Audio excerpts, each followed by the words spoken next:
What's going on? It is New Year's Eve here in Dubai. All right. I'm just going to set this bitch up. We're going to go outside. All right. The audio might not be the best because fuck you guys. That's why. So, come on out. Don't be shy. Don't be shy. Can you hear me? If you can hear me, drop a yes in the chat. All right. We are 12 minutes away. What's going on? Jake Pressler. All right. We are 12 minutes away. You know what I'm going to do? I'm going to fucking move this bitch over here. You know what I'm saying? You got the world's tallest building in the background, Burj Khalifa, here in our balcony here. All right. And what I'm going to do is I'm going to get some flash up in this bitch. I got like 3 cameras here. If you have questions, drop questions in the chat. All right. Drop some questions in the chat. We are 12 minutes away from the firecrackers going off. You know what I'm saying? All right. Got my own little one-on-one right now. Crazy. One-on-one right now. What you mean? What you mean, bro? I'm going to drop some housekeeping. Oh, shit. People going crazy. What's happening? What's happening, bro? Huh? There we go. Set up these cameras. Yeah. There we go. Probably should have had a cameraman, but also last minute. All right, we got If Feels 999 joining. You got Kobe Simonet 5704 joining. All right. Yeah, if you guys have questions, feel free to drop it. And then we're just gonna get this boy rocking and rolling. You know what I'm saying? Man, 2025 is gone. Can you believe this shit? Can you believe this shit, man? It's hard to believe it for me, you know? 2026 feels awkward. You know, for those of you in the US, you'll be getting a sneak peek. Yeah, you'll be getting a sneak peek. As here in Dubai, we live in the future. Yeah, we live in the future, therefore, we are 10 minutes away from kissing goodbye to 2025. Maybe I should put it like here. Where's the Burj? Oh, there's the Burj. Yeah. Yeah, if you have good questions, drop it in the chat. I may answer it if it is good. So make it good, baby. Make it fucking good. And as we do this, I might share some top lessons from 2025. If the time allows it, of course. I think the lighting is good. What do you think, man? I probably don't even need the fucking flash, to be fair.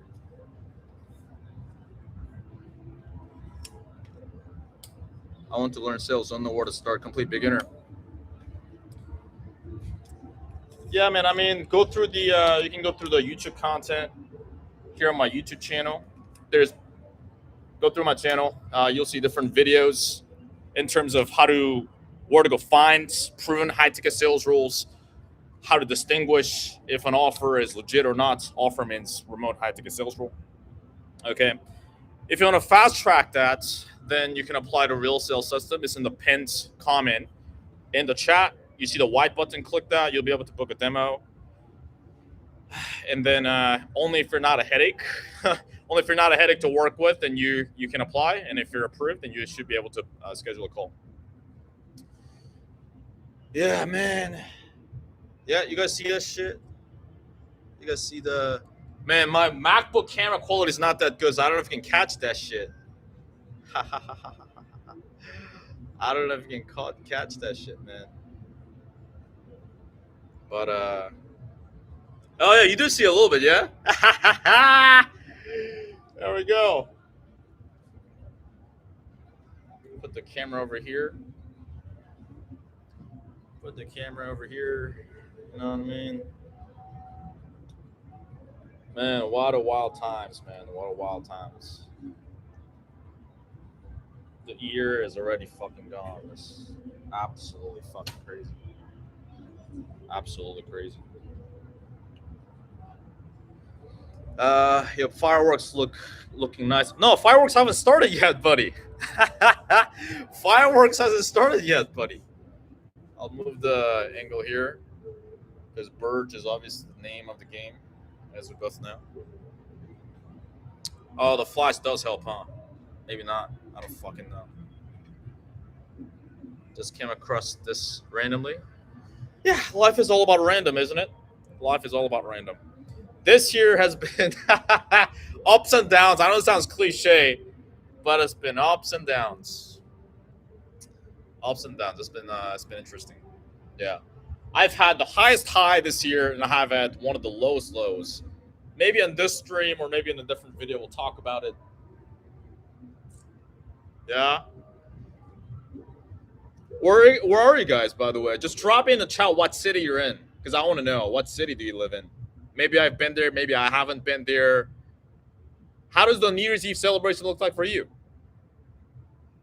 It's interesting how age of the fucking internet, right? I know it sounds cliche, but it is wild if you think about it, you know? You know, just our parents' generation didn't have that. Not even like 50 generations ago. No, just our parents' generation didn't have this shit, right? Even in my generation, we got until later. You know, once I got into maybe high school, maybe college, that's when we got this whole crazy social media thing going on with Instagram and all those kind of things. I don't know if this angle's good. I'll put it right here. The Burj Khalifa is going to be going off soon. I don't know where I should stand because I also have my camera here. There we go. I'll stand like this. Yeah. Somewhere here. I think this is good. This is good. San Diego. I've been to San Diego actually for a couple days. Here we go. Party people come through. I'll just be over here. Either way, whatever is easier for you guys. There we go. Louisiana, Bahamas, Alabama. Kiss me, Brian. Who said that? Kiss me, Brian. Yeah, fly over to Dubai right now. You got 5 minutes.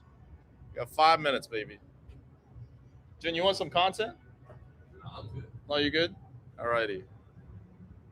I got a Choi in my possession. What's going on? What a year, eh?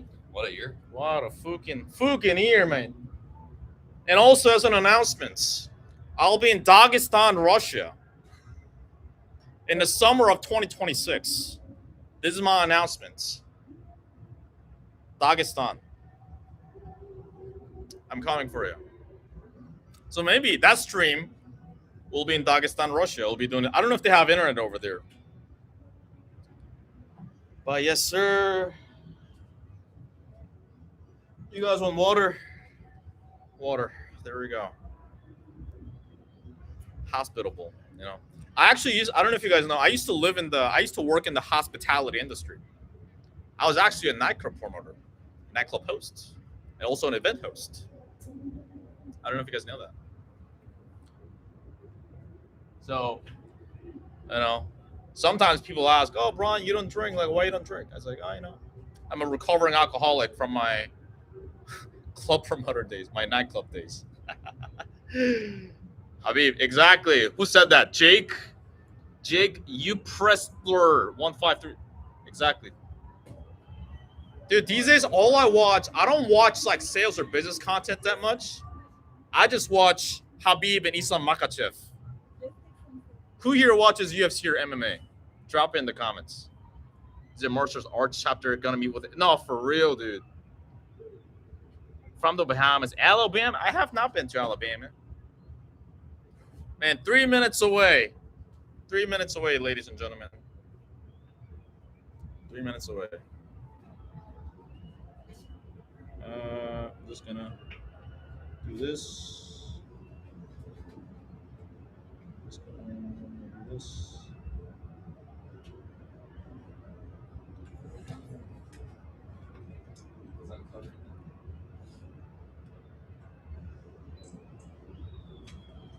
Yeah, there we go.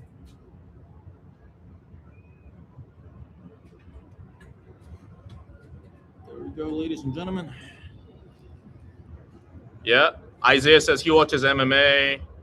UK, yes, sir. Maddie, why in the UK, brother? Why in the UK? It's fucking freezing out there. Love Mighty Moose and Tony Ferguson, brother. Yeah. Maddie, why you in the UK, man? There are warmer places in the world right now. Coming to Dubai, brother. Yeah, come through. You see, I'm just wearing like a t-shirt and whatever this thing is. Whatever this thing is. This beautiful, what do you call this? Like a quarter zip? Yeah. Soon come. Brother, Dubai soon come. Dubai soon come, and then 2026 soon come. Ooh. It's coming. It's coming. I'm coming. I'm coming. I'm coming. 1 minute, less than, bro, it was 29F. This 29 degree Fahrenheit. Bro, I'm not from America. I don't know what Fahrenheit is. Is that good? I think that's low, actually. Celsius. Oh, less than 1 minute.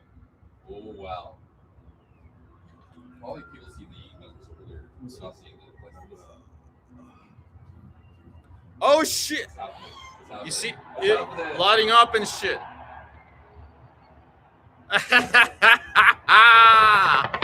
Motherfuckers. That's me coming right now. That is me coming right now. For you.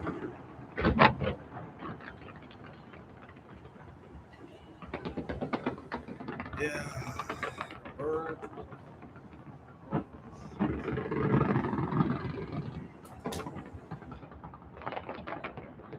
Holy shit. You see that shit? Beautiful. Maddie says beautiful. Look at this shit.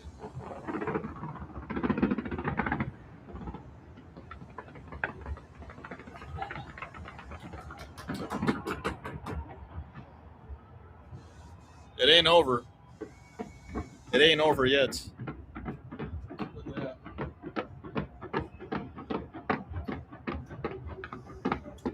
Look at that.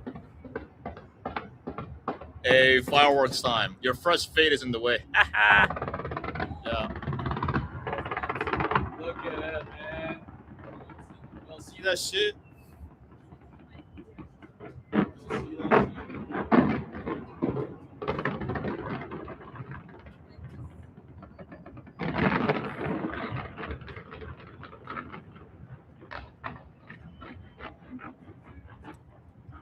I feel like a porn director with all these cameras. Fireworks time indeed. Fireworks time, adjusted where the word is. That's it. 2025 is gone. 2025 is gone. It is January 1st, 1 minute past midnight, 2026. Here in Dubai, United Arab Emirates, ladies and gentlemen.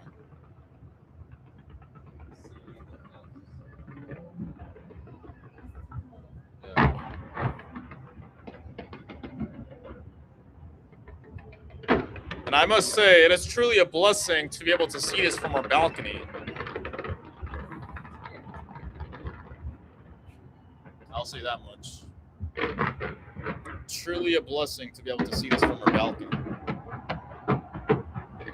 Yeah, fireworks time. Man.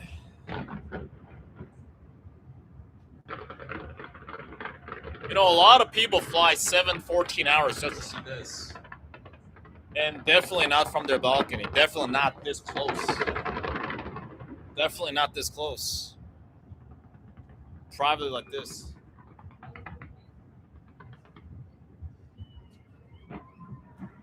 Yeah, it's wild, man. How much is your rent there? So it is 10K USD a month. I pay the whole year's rent up front. Yeah. I got a front receipt to it. Yeah, exactly.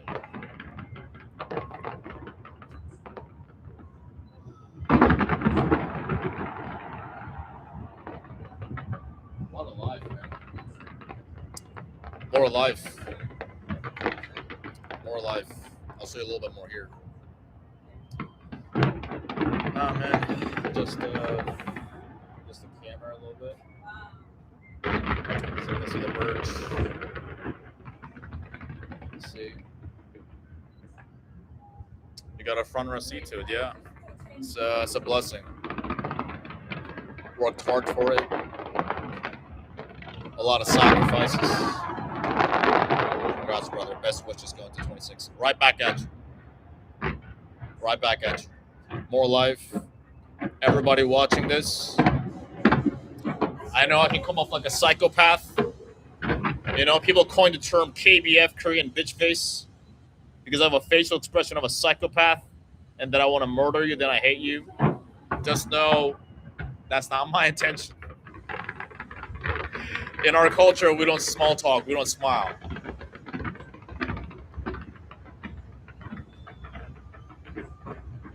Shout out Matt Ryder, yeah. Congrats. The harder you climb, the better the view.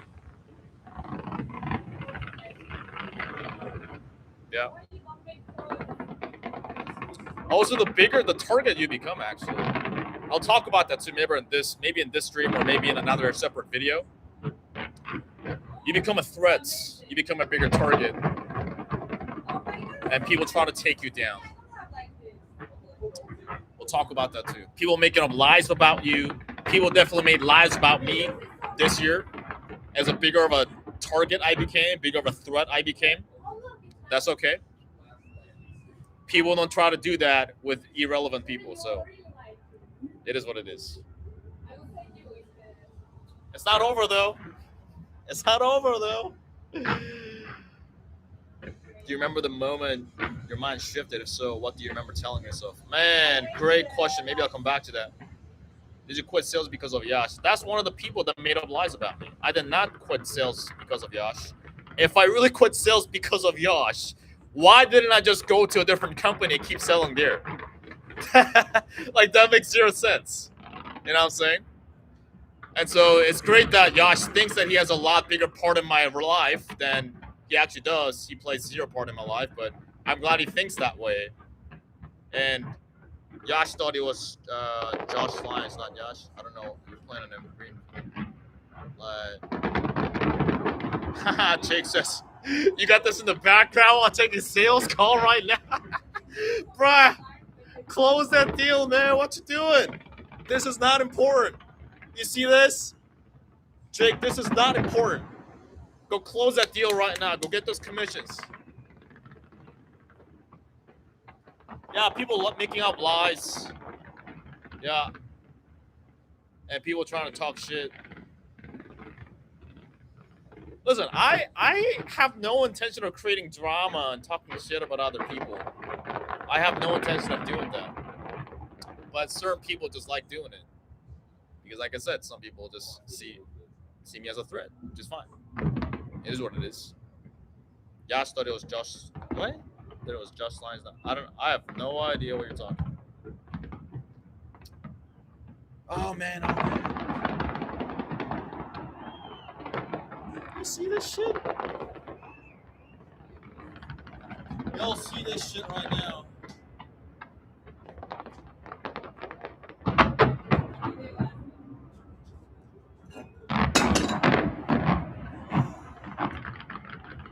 What a life, man. What a life. Need that real cell system to close it. Maybe you do, man.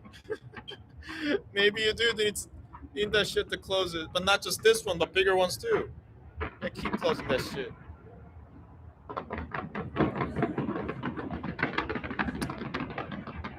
How long do you plan live streaming? I have no idea. Maybe whenever this ends. I don't know. Oh, fucking shit balls. Y'all see that shit?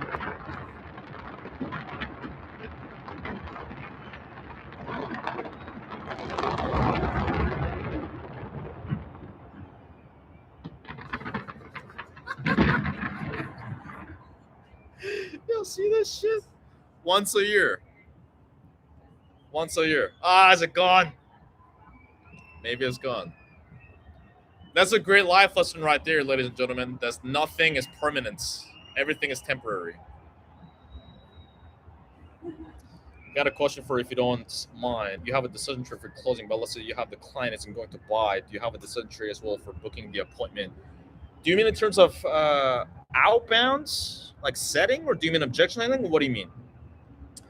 Because for either or, yes, we have an entire objection handling decision tree. And in our licensing program, we help you tailor that for whatever you sell specifically. As long as you sell something high ticket info, high ticket coaching, high ticket done for e-services, like lead gen, something similar along those lines. Oh man.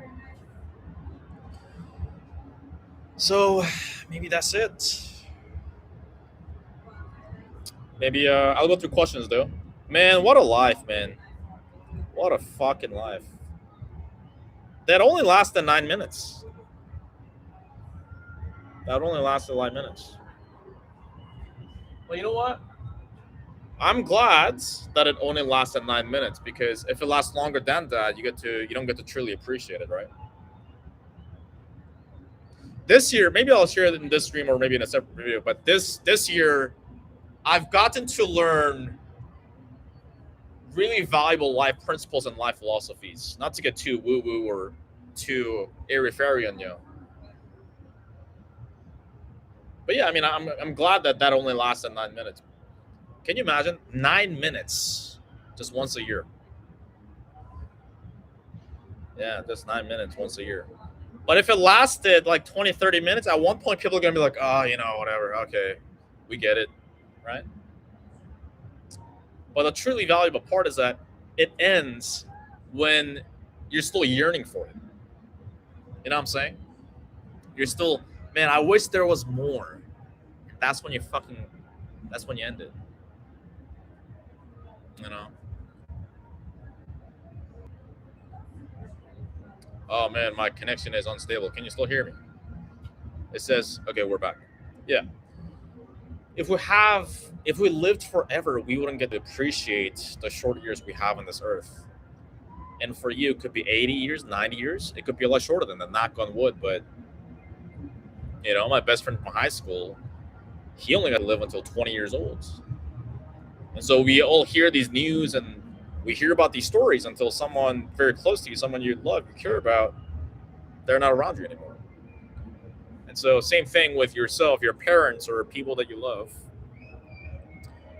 Yeah, what makes it beautiful is the fact that we don't have eternity, and it is not permanent. It is temporary. That's what gives it value.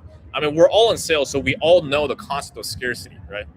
If there's limited amount of things, right? What do we always say to prospects? Limited spots, right? I don't say that, but a lot of people say that in like marketing and stuff like that, right?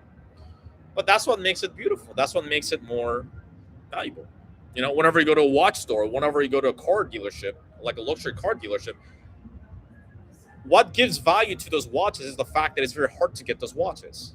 And there's only a few. Same thing with those cars, like limited edition, right? The fact that there's limited life, we have limited life, is what makes life beautiful. I cannot believe the whole year is fucking gone. This year, I have made the most amount of money I have in my entire life in a single year. I have surpassed, like it says in the title, I've surpassed $1 million in earnings. And I don't say this to like flex. I was reflecting back on this year. Like if you haven't yet, I highly invite you to do that too. Look back at the year. What went well? What worked well? What I'm going to double down on? What am I going to improve on? What am I going to stop doing? And one of the things I hated doing this year was like a lifestyle flexing. I hate doing that. I know I'm like on my balcony, like showing this, but I just want to share this moment with you. You know what I'm saying? And sometimes like I kind of do have to in a way to show you what's possible, right? But you know me, if you watch my YouTube, I'm not much of like a lifestyle flexer. I'm not a huge fan of that.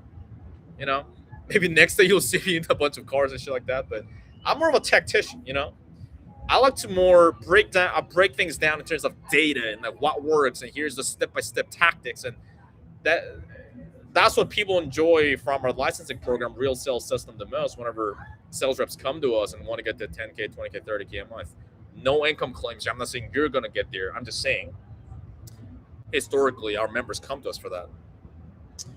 But yeah, one of the biggest things that people appreciate about a program is the fact that there's like no fluff. That's what everybody says that, right? Because maybe they've gone through some course where there's like 500 pre-recorded videos, and it takes the guru maybe 50 minutes to finally get to the fucking point to do like, how do I do this shit in terms of finding a role and how to close those deals better. In our program, it's like very straight to the point. You know me, I don't like doing small talk. I kind of do it these days because that's just the culture of Western humans, right?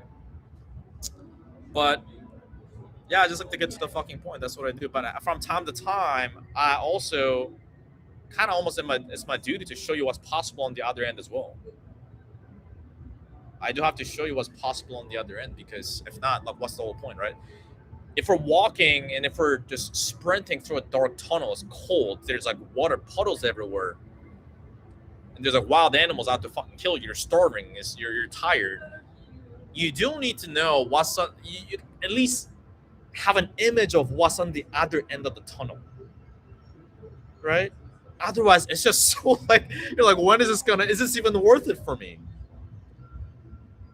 And so, I do show you from time to time what's on the other end of the tunnel,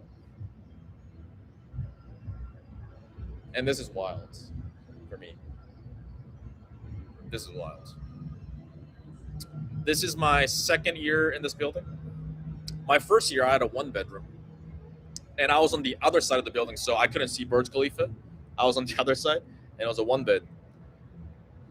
And then I worked my way up to a two bedroom, right? And then now we are on the side where, from our balcony, I didn't even have to leave my house to see this shit. Sometimes we take things for granted. I don't think that's kind of wild until, my barber was cutting my hair here yesterday, and he was like, "Brother," he's from Egypt, right? It's like, "Brother, you can see Burj Khalifa from your balcony, fireworks, New Year's Eve." I'm like, "Yeah, I guess so." He's like, "Yeah, that's fucking crazy." I guess so. Running Water says, "Congrats, man. Appreciate you." Avados, whatever, says, "God bless you." Right back at you. Jake says, "Indeed, the longer life is the longer the grass." Yeah, 100%. 100%. There's a scientific term called the Parkinson's effect, which is human beings take as much time to complete a task according to how much time we think we have. So you ever go back to middle school and high school and the teacher says, "Hey, here's a homework." And a teacher doesn't say when the deadline is. Who's going to do their homework? Not me. That's for sure. I was not a good student. However, let's say today's Monday, and the teacher says, "Hey, the homework's due on Friday." When does everybody do their homework? Most people, Thursday night. If you're like me, Friday morning. Right? But now, if the teacher says, "Hey, the homework's due tomorrow," when does everybody do their homework? Today or the morning of tomorrow. Same homework, but people still complete it a lot faster. Because why? Parkinson's effect. We understand, oh, I got to get it done now. Just like how understanding that, yeah, we have a finite, limited amount of time on this earth for ourselves and the people that we care about. You got to understand there's limited time. There's very limited time. 2026 is gone. Man, I'm 29. I turned 29, I guess, 2 months ago. 2 months ago now. And in about 10 months, I'll be 30. That is fucking crazy, man. I'll be in my 30s. Man, when I was like 18, 19, I looked at people 29, 30 years old, and I thought to myself, man, those are old motherfuckers. I'm that old motherfucker now. It's wild. And I definitely feel the difference. When I was 19, and when I was working in nightclubs, Dude, I could go out like 4 nights a week, stay up until 5, 6 in the morning. In Korea, people stay in clubs until 5, 6 in the morning when the sun comes up. And so it was just my 9 to 5 was 9 p.m. to 5 a.m. Not 9 a.m. to 5 a.m. My 9 to 5 was I go to work at 9 p.m. and I go home at 5 a.m. That was my 9 to 5. And man, I could do that 4 nights a week. Just get like 3 hours of sleep, get up, eat some pizza, truck some Mountain Dew. Next day, I'm ready to go. These days, I can't do that shit. Definitely feel the difference in my energy. Now, there's different things I do to mitigate that as much as possible, but still, it's not the same energy I had at 19 and 29. And so, and I've heard a lot older people tell me this. Like Owen Cook from RSD is an example. I was talking to him when I was working with him in coaching.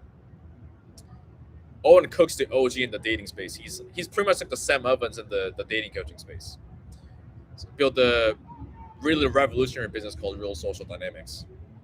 And so when I was talking to him on a coaching call, he was saying something like, yeah, dude, I'm like 43 or whatever, however old he is now. It's like, yeah, I have a pizza, I pass the fuck out.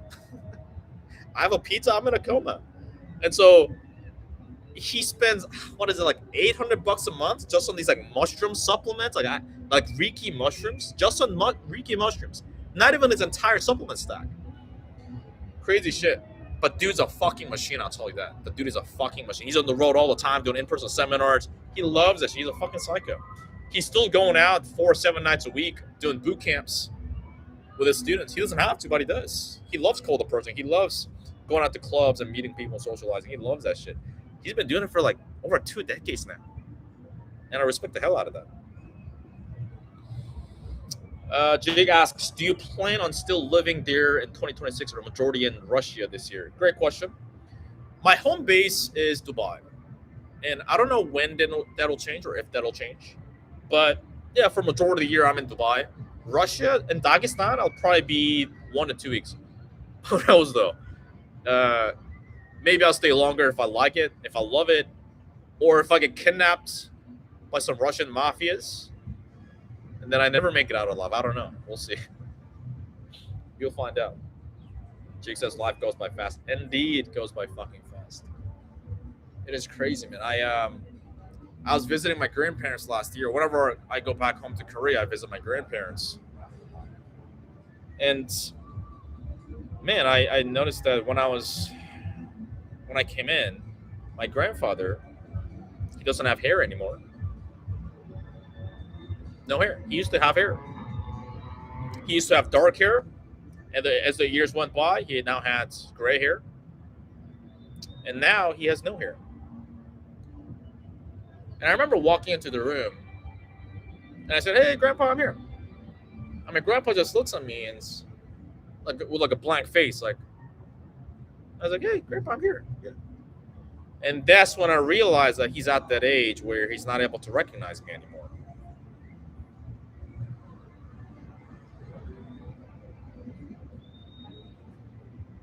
So yeah, he cannot talk. He cannot walk on his own. He cannot go to the bathroom on his own. And it's crazy because just a couple of years ago, we were sitting down and just laughing during holiday, eating our food, just laughing, joking. Now we cannot do that anymore. He cannot talk anymore.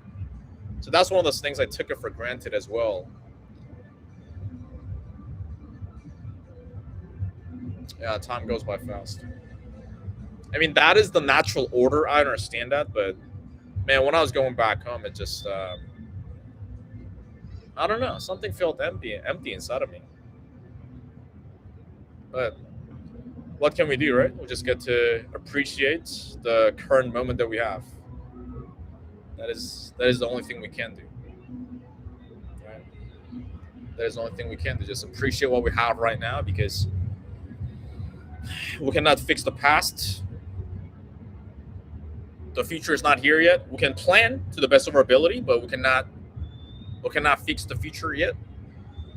The only thing we can have control on is present. What we have right now. So that's another thing I've been trying to do to the best of my abilities whenever I'm spending time with my friends or people in general. or family, man, it's if you're a high achiever like yourself watching this, we're 35 minutes, and if you're still watching this, that means that congratulations, you're not one of those dumbass retards that cannot focus on a fucking video. That going like TikTok, TikTok, TikTok, TikTok. You're not one of those TikTok retards. What should we call them? TikTards. You're not a TikTard, right? You can focus. You have brain cells. You have high IQ. You're intelligent. You're a competent human being.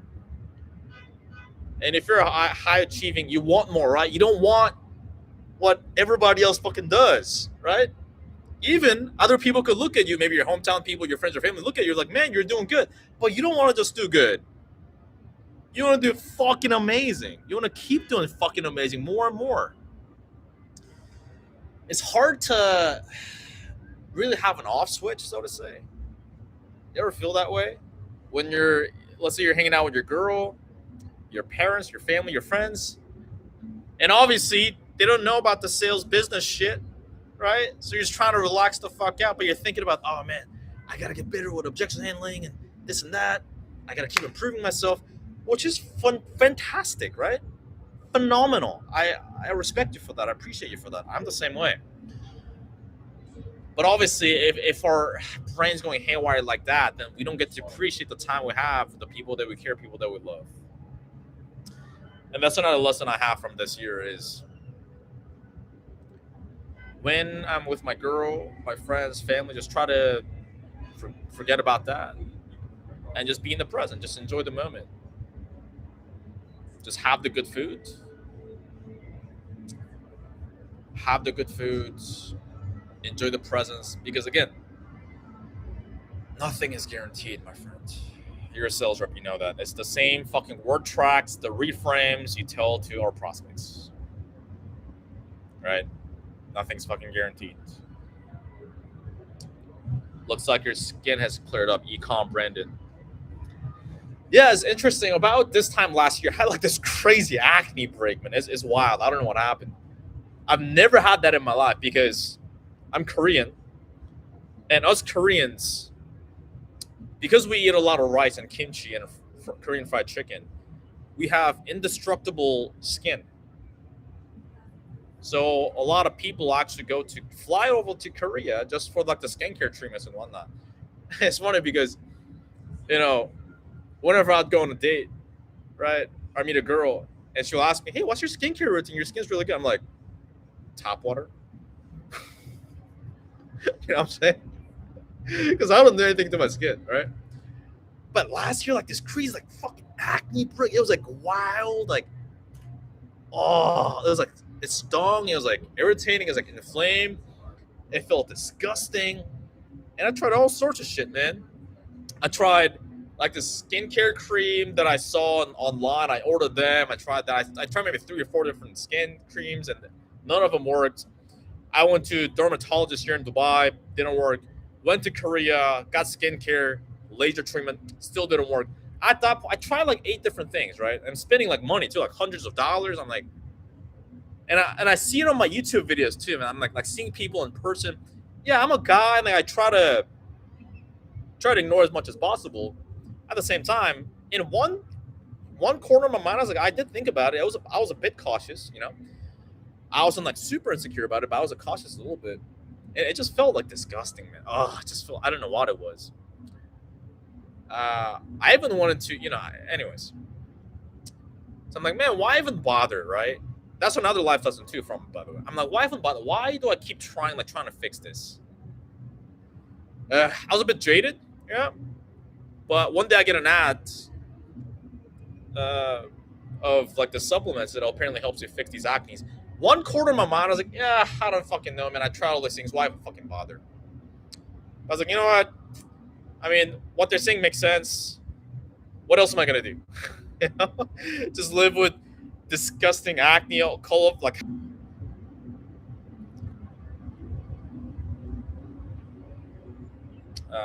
We all say that to our prospects, whatever. But that was like another defining moment for me where, it's easy to give advice to other people, right? We can say to prospects, hey, you got to keep trying, you can't give up, da da da da. But for my own sake, I was like, man, I tried so many fucking different things, man.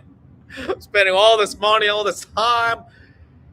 I'm driving and flying to all these fucking places, and it's not fucking working. But you know what? What else am I gonna fucking do? Try one more fucking time. One more fucking time. What else am I gonna do? I'll die trying. So yeah, I mean that's like a very trivial example with like acne and shit. But that's all been like that my entire life, whether it be any area of my life. Before I even got into sales and business, it was about how to get better with talking with women and talking with people in general. Because I don't know if you know, but man, before I could not even hold eye contact with people, and I had such low confidence and such a lot of insecurities. I could not hold conversations with people. I could not look people in the eyes. I could not challenge people to a higher standard on sales calls or people in real life, whatever. I could not do that. I did not have the drive that I have. I think somebody asked me earlier, when did your mindset shift? We'll go over that too, but I did not have the level of drive that I have now. I did not have the level of intelligence. I'm not saying I'm like so intelligent, but you know, I was dumber before. I had way low pain tolerance. I'd give up a lot sooner. I had way lower discipline. I had a lot of bad habits. I had a lot of bad mental thought process.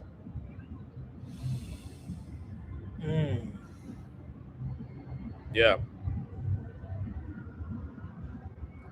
I one thing was for sure was I said I'll die fucking trying.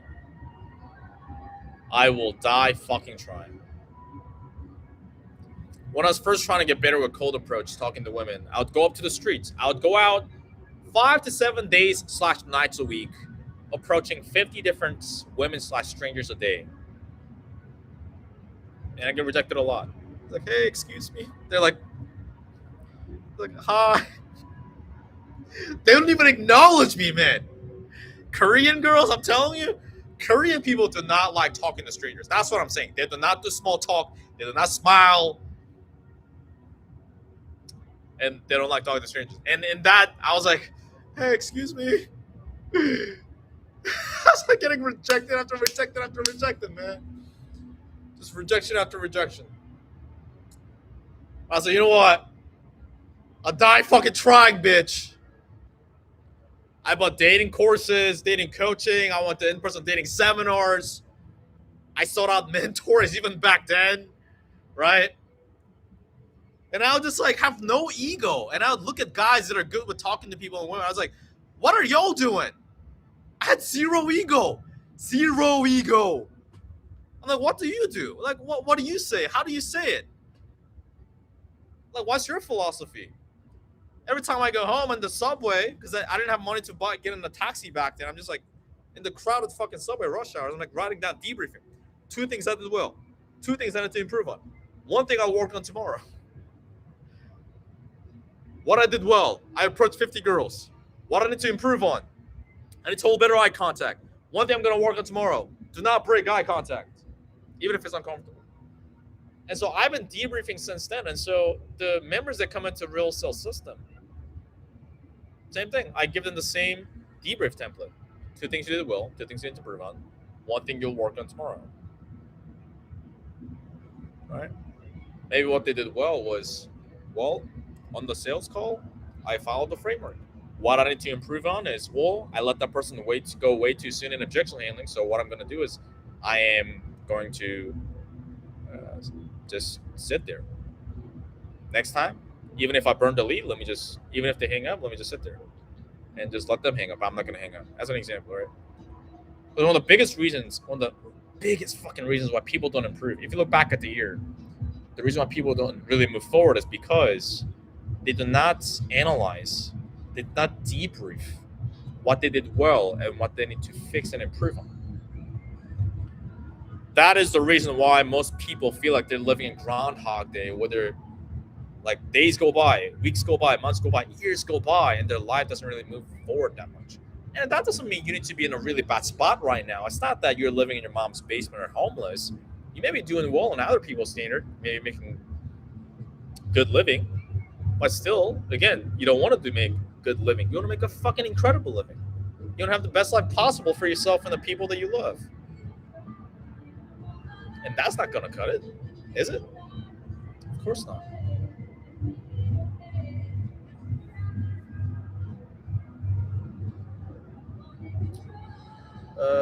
Let's see.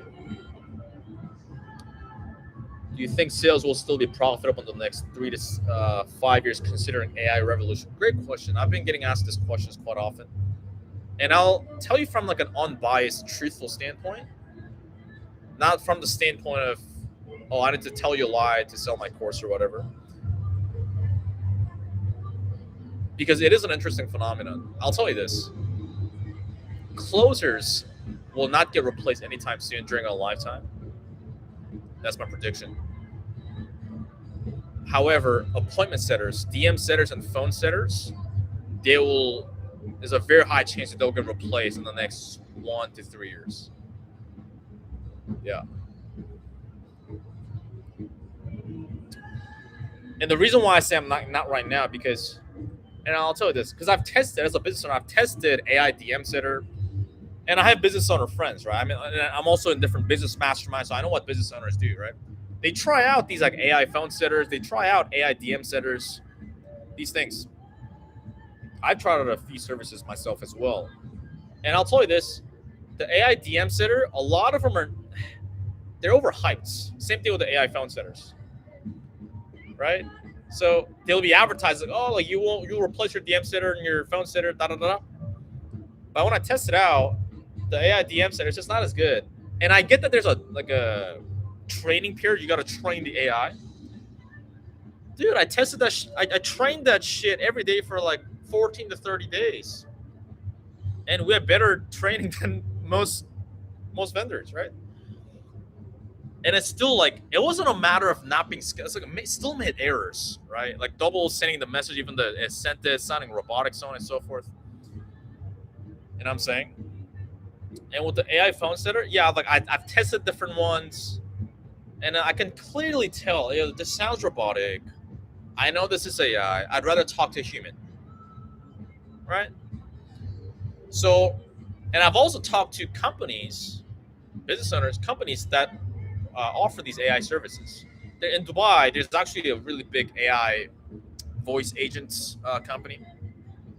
I was talking to them on the phone because they messaged me on Instagram. It's like, hey, dude, I like your content. It's like, we hopped on the phone because we're both in Dubai. And I was talking to them. I asked them the exact same question because I want to hear his perspective as somebody who's more versed in AI, right?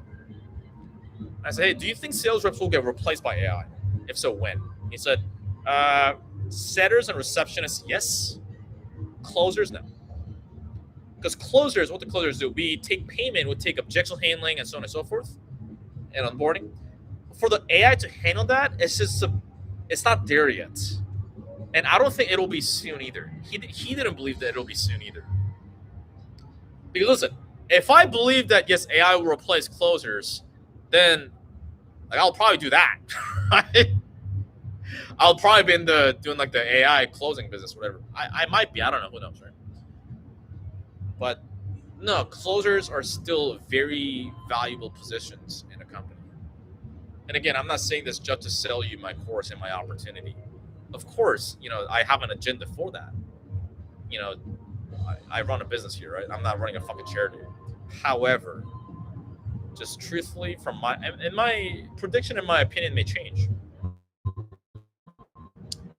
later down the line, but is sure answer is no. Let me get some water. Man.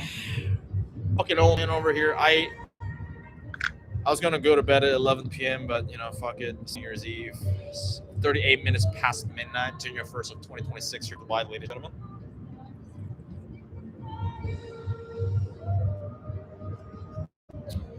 Yeah, Bath Manhood says, yeah, I think the same. It's just that I think in 3 years, fucking AI might be that good. Thanks for answering. Yeah, maybe AI will get good, right? But it's just, man, I just been disappointed, man. I've been disappointed. Now, to be fair, there's a lot of setters that sound robotic and sound worse than AI on the phone or on the DMs. I want to be very fair in that, right? However, to beat a really good setter, like a savage that sounds human, you can crack some joke, do pattern interrupts, right? Keep him on the phone. It's hard to beat.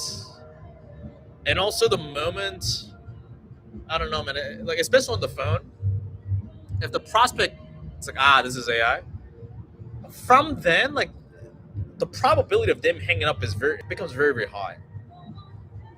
Right? Even when I call my bank, right? Even when I call my bank, the first I get is like they have like an AI agent who answers when I call my bank here in Dubai. And I know the AI is gonna answer. But you know what? Like the first thing I do, talk to human. Let me talk to human. Let me talk to human. I did it every time. I did it every time. Just talking to the AI is a very frustrating experience from the customer standpoint. It's like, welcome to da-da-da-da bank, da-da-da. I won't even let them finish their sentence. I'll be like, talk to a human. Well, I can still help you with the... No, talk to human. Well, are you sure? Yes, talk to human. I just cut off the AI. And then, like, I get to my human, right? Because I'm like, yo, let me talk to a motherfucking human. But, like the entry-level sales roles, I think AI will get good in the next 1 to 3 years. Yeah, Bathman who says, same. Yeah, exactly. But yeah, I do believe that AI will become good, if not just as good, if not better than human beings, human sitters. In the next 1 to 3 years, maybe 4 years, we'll see. But 1 to 3 years, things change fast, man. Things change fucking fast, dude. So yeah, what I'd recommend is that if you're in an in-person sales role right now, you're trying to get into high-ticket sales, maybe you're a setter right now, or you're a closer right now. Now's the time to cash in. And again, urgency. You're like, oh, Brian's using urgency tactic. Oh, fucking course. However, this is tangible, real urgency. I'm not saying like, hey, limited spots available, right? When there's like unlimited. No, it's like, really, now is a time to push the fucking pedal to the metal. Now time. Because yes, it'll only become more and more difficult. I'll tell you about this. In business and marketing, there's a term called market sophistication. Okay, I've gotten to learn that as I'm learning more and more marketing from a business source standpoint. When a opportunity bursts in the market, right? A new opportunity becomes in the market. When high ticket sales first came out, dude, it was very easy to get roles. Because you know what you had to do back then? It's like, hey, I'm a high ticket closer. Are you in need of a closer? And business owners like, shit, I need a closer. Yes. It was that easy back then. Now you try that shit. Good luck with that, right? Yeah, tell me how that pans out. You know the answer. A lot of months go by, a lot of pain, excruciating pain. Right. Now you gotta be different. You gotta use pattern interrupts. You gotta be different. You gotta give different value propositions to the business. There's different strategies you gotta use to penetrate the business hiring process. Right. It's just that most people don't know, most sales reps don't know this, and most programs don't teach this. Because then it's at a fundamental level. When a new sales rep comes into our program and they want to land on a quality leader role, it takes as long as they execute it, right? As long as they execute our SOPs and checklists and our action items, on average, it takes them 1 week to 3 weeks to land the role. 4 to 5 weeks if they're really fucking taking their fucking time. Again, I'm not guaranteeing that this will happen to you, because again, I am not a fortune teller. And you and I both know we just got to take full responsibility for our own actions and for our own life. Right? I'm not going to be another lesson from 2025 too. I will not be somebody's savior in 2026 moving forward. Meaning, if you need me to save your fucking life, Brian, I need this program to work. Otherwise, I go homeless. I'm not the guy. Brian, you need to do everything for me. I'm not your guy. Brian, Can you give me unlimited one-on-one calls? I'm not your guy. And you shouldn't want somebody to be that savior for you. Who's your only savior? You. Same with me.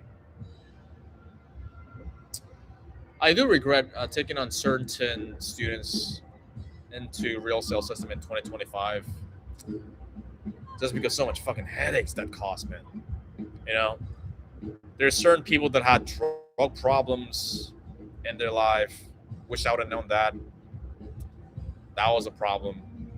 There's certain people that just a fucking headache to work with. You know, they need everything from me, right? They need my arm and my limb, and we already give enough support, right? Daily sessions Monday to Friday, active members on the group chats, not only learning from myself, but also feel people further ahead than you.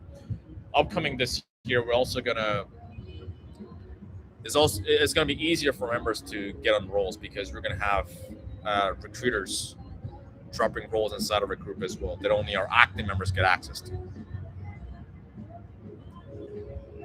So that'll be interesting, but still, there's certain people where like it's like, oh Brian, I'm gonna be your best testimonial.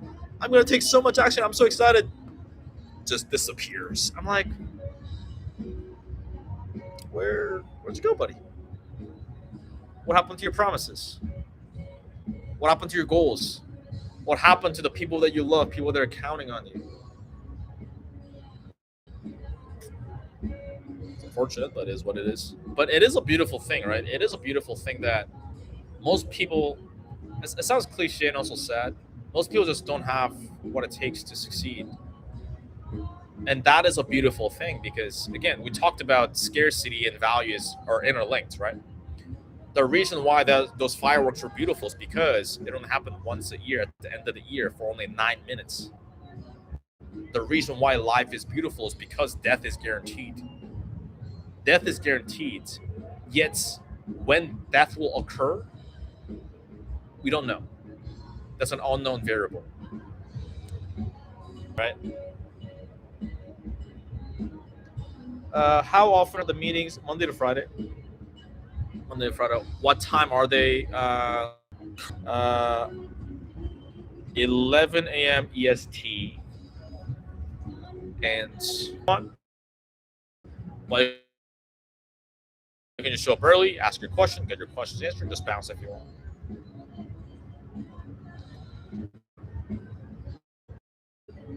Yeah. It lagged a little bit. I don't know if you heard that, but yeah, you can stay for the entire 1 hour if you'd like. You can just show up. It's entirely up to you. Success is a choice. Choose wisely. Yeah.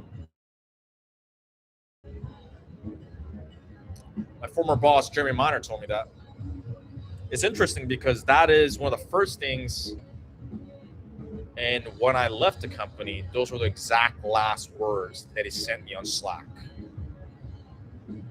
when I told him that I'm leaving the company.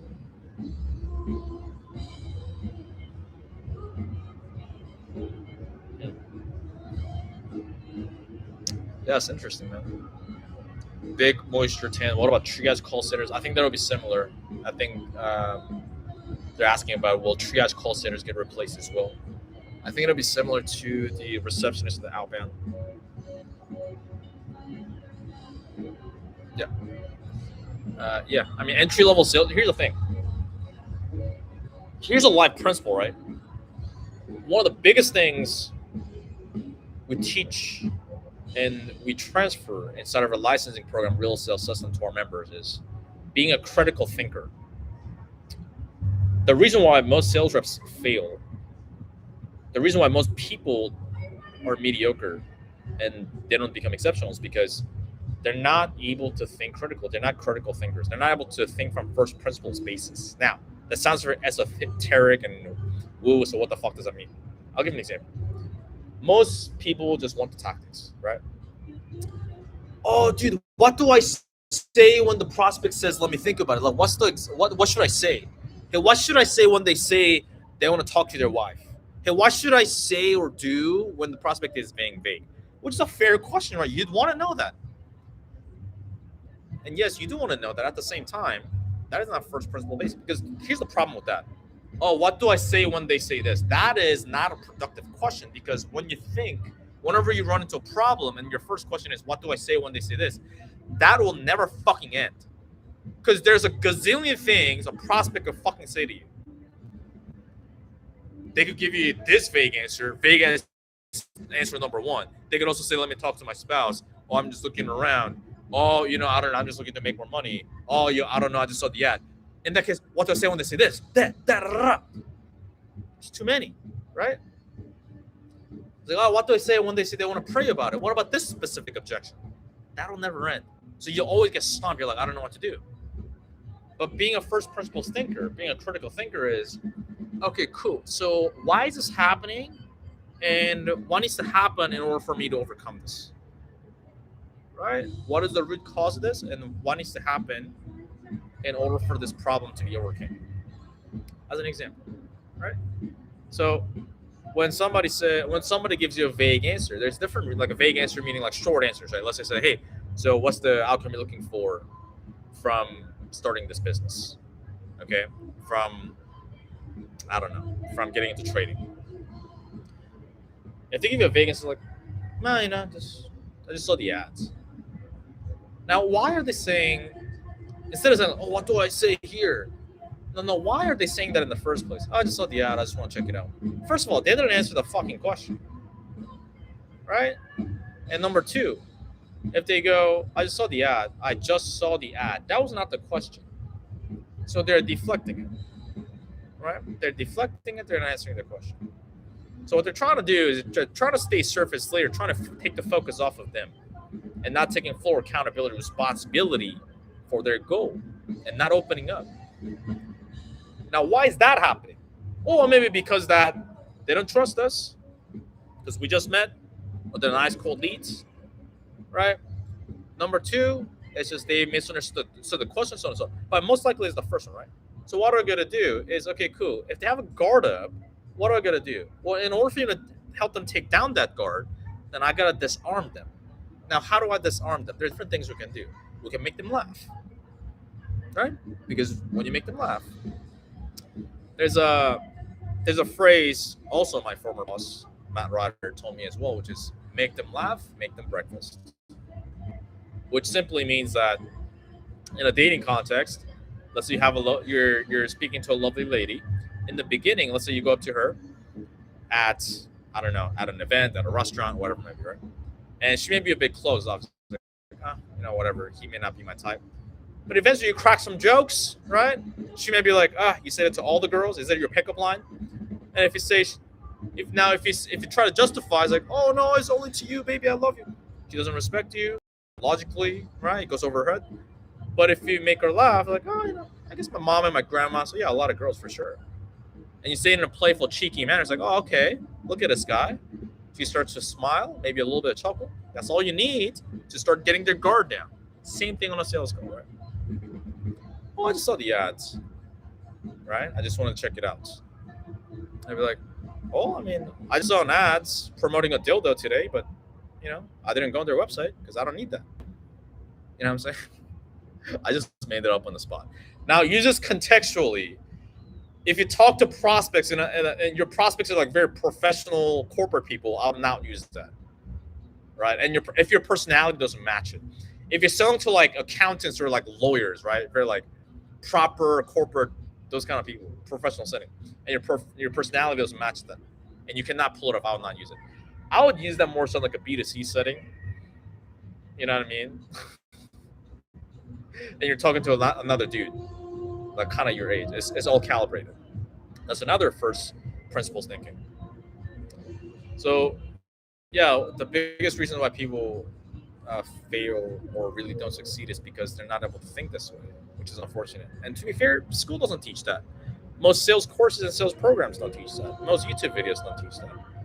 But in our program, I always say, I'll kind of give them, like, if a student wants an answer to a question, I'll give them the answer. But I'll also show them how to think critically that way. Because I'm not going to be there with them forever, right? I'm not. Nobody's going to be there. Like on the sales, I always tell my students, right? Whenever we do role play feedback sessions, right? Let's say one student is role playing with another student. I'm giving them feedback. Mid role play, a new student will kind of stop and be like, Brian, what do I say here? I'm like, no timeouts on these calls. Like, what? No timeouts on these role play feedback sessions. Just pull something out of your ass. Keep going. Why? Because on a real life sales call, are there timeouts? No, of course not. On a real life sales call, can you be like, Brian, what do I say? No, I'm not gonna be there. I'm in Dubai. You're out in fucking Nebraska. You're on a sales call. I'm probably sleeping because of the time zone difference. I'm probably eating a kebab. As much as I want to be there and help you. And so I would say you got to develop your ability to improvise. Pull something out of your ass. Because if you can pull something out of your ass here, you can pull something out of your ass on a sales call. Now, will that be as good as like the perfect thing you can say? Probably not, but maybe. But better than being like, what do I say? You know what I'm saying? So we have a very high standard inside of our program. You know, but we'll see when I go to Dagestan, Russia. My plan is to go to Habib's gym and also Islam Makhachev's gym. I want to see how high the standards are at their gym. I know it's not sales training related. It's for wrestling and MMA. But I do want to see how high the standards are. There's another lesson too. And they're playing Viva La Vida. You guys hear that shit? I fuck with Viva La Vida. Viva La Vida. That's the song, right? When I play the violin, yes, I play the violin. Very Asian, I know, very stereotype, Asian starter kid. I was actually the lead violinist in all the orchestras I've played in. We play Viva every orchestra I went into. We always played Viva La Vida. I don't know why. It's like it was a go-to song. I don't know, something about the song, man. It's just it makes you, I don't know, look back at the past, look back at how far you've come. I don't know. It's like that theme song. It just makes you see how far you've come. It's like, let's keep going. You know.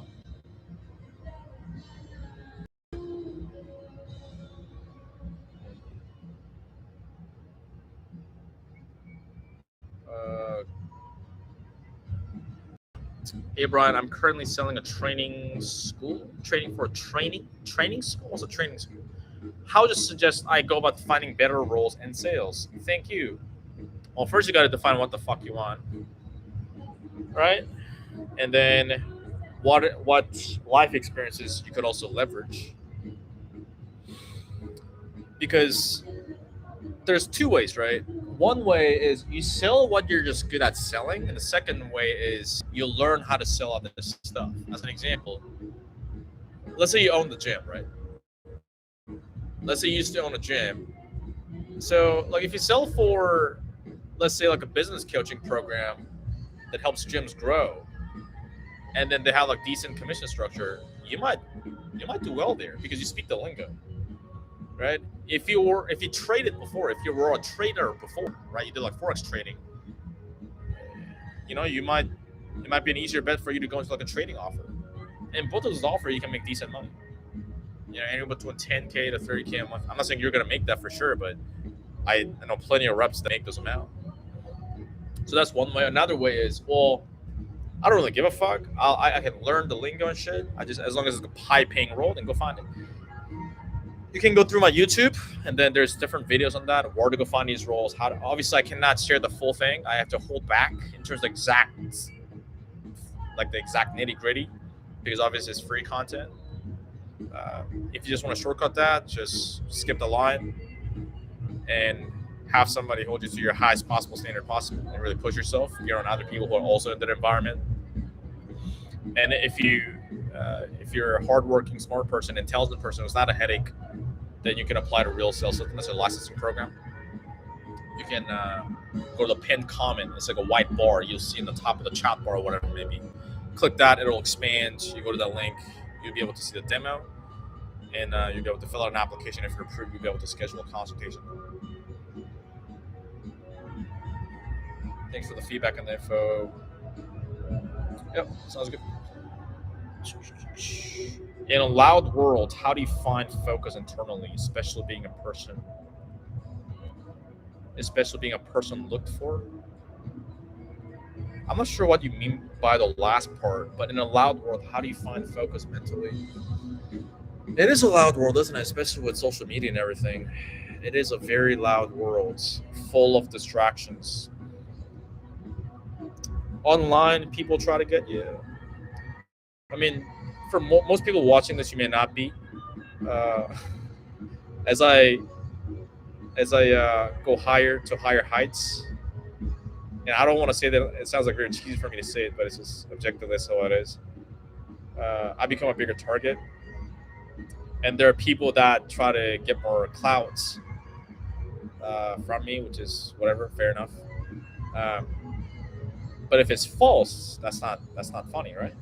So there are people who didn't train me but claim that they trained me. Oh, I trained Brian Choi. No, you didn't, bro. No, you didn't. I never got coaching from you. What are you talking about, right? There are people who do that. There are people that make fake lies about me, straight up lies. People that claim, not just one person, but multiple people that claim that whatever, right? It is what it is. Pierre, congratulations, brother. You missed the fireworks, man. You're only 1 hour late, though. Don't worry about it. You're just 1 hour late. Don't worry about it. But it is fine, right? Because you know what I realize, man? At the end of the day, we're all gonna fucking die. But in a more relatable level, you may have maybe like friends or family, maybe your significant other that may not be the most supportive. In that case, depending on who it is, I just like to cut people off. That is my favorite go-to move of like cutting people off. And I don't mean cutting people off, just cutting everyone off. I'm just saying if somebody's just like bad vibes, depending on my relationship with that person, if my relationship with that person is fairly decent, first we'll try to talk about it, right? If I don't care enough about that person, then they're just out. And that's not like, oh, you're out of my life, like me bragging. I'm just like, no, I mean, like it makes no sense for us to continue being in each other's life. But if it's my parents, it's not really their fault. It's just our generation is different. So, it's funny because even to this day, my parents and my grandmother will text me, like, "Hey, when are you coming back home to Korea? Dubai is dangerous." Like, guys, like Dubai is dangerous. Come to Korea, like, guys. Do you know the crime rate in Dubai? Now, to be fair, Korea is very, very safe. At least Seoul, which is the capital city. Seoul is very safe. However, Dubai is safer.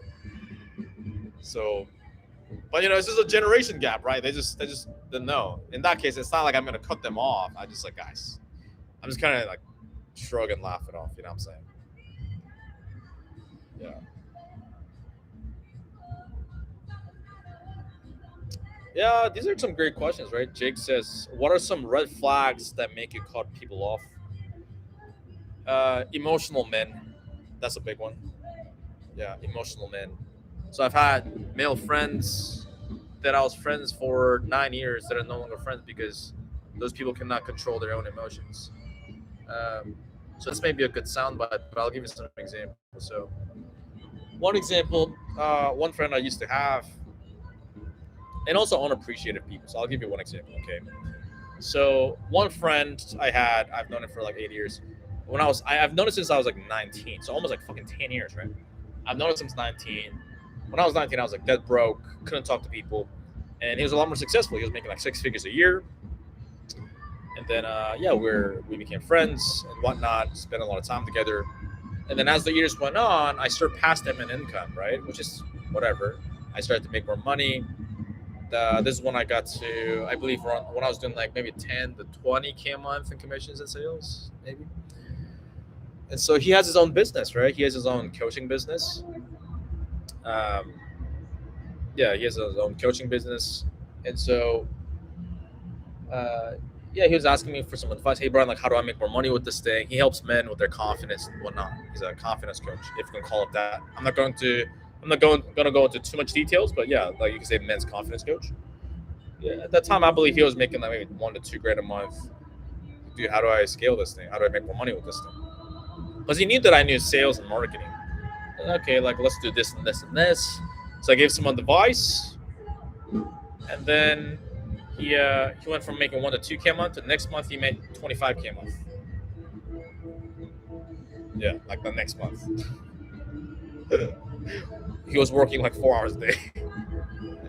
Right? It's like, wow, this is amazing. And the next month he just went back down to like maybe 5, because when I was in there with him, right, he just didn't have like the self-discipline and the whatever, the self-drive to be able to keep going, which that part is fine. It's like, whatever, like we can go past that. And at one point, we got in a disagreement, but he became like very, very emotional about that. We were in a cafe in Europe to talk about it, and then he was literally screaming inside of the cafe. It's like, you, and he was like all over my, like literally in front of my face, like yelling and screaming, like everybody was watching. I was like, and I was trying to have a conversation with the guy. He's like, hey, tell me, if, like, because I try to, depending on the context, but if it's like this kind of things where we're trying to talk it out, I ask for the other person's perspective. Hey man, like, okay, tell me from your perspective what's happening, and then I'll let them talk. Now on a sales call, I'll interject and interrupt, quote unquote, because prospects can ramble and like they don't know what they don't know, right? And they don't know shit, right? It's not like prospects are dumb or like whatever, but you as a closer, you are the expert on this call, right? So it's your job to lead and interject and kind of lead them a little bit. But in like a regular life conversation, I don't like to interrupt and like cut people off. Like that's not really my, like I just like to shut up. I'm more of a listener in real life, right? It's like let them talk. Da, da, da. To that, cool man. Like thanks for sharing. You know where you can I share where I'm coming from as well. It's like yeah, sure.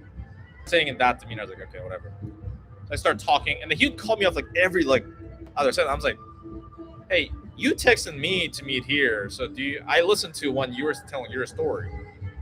Like, do you want me to talk or not? I was like, "Okay, fine." I was like, "Okay, whatever." And then he just got more emotional, and so after that, I just left that scene.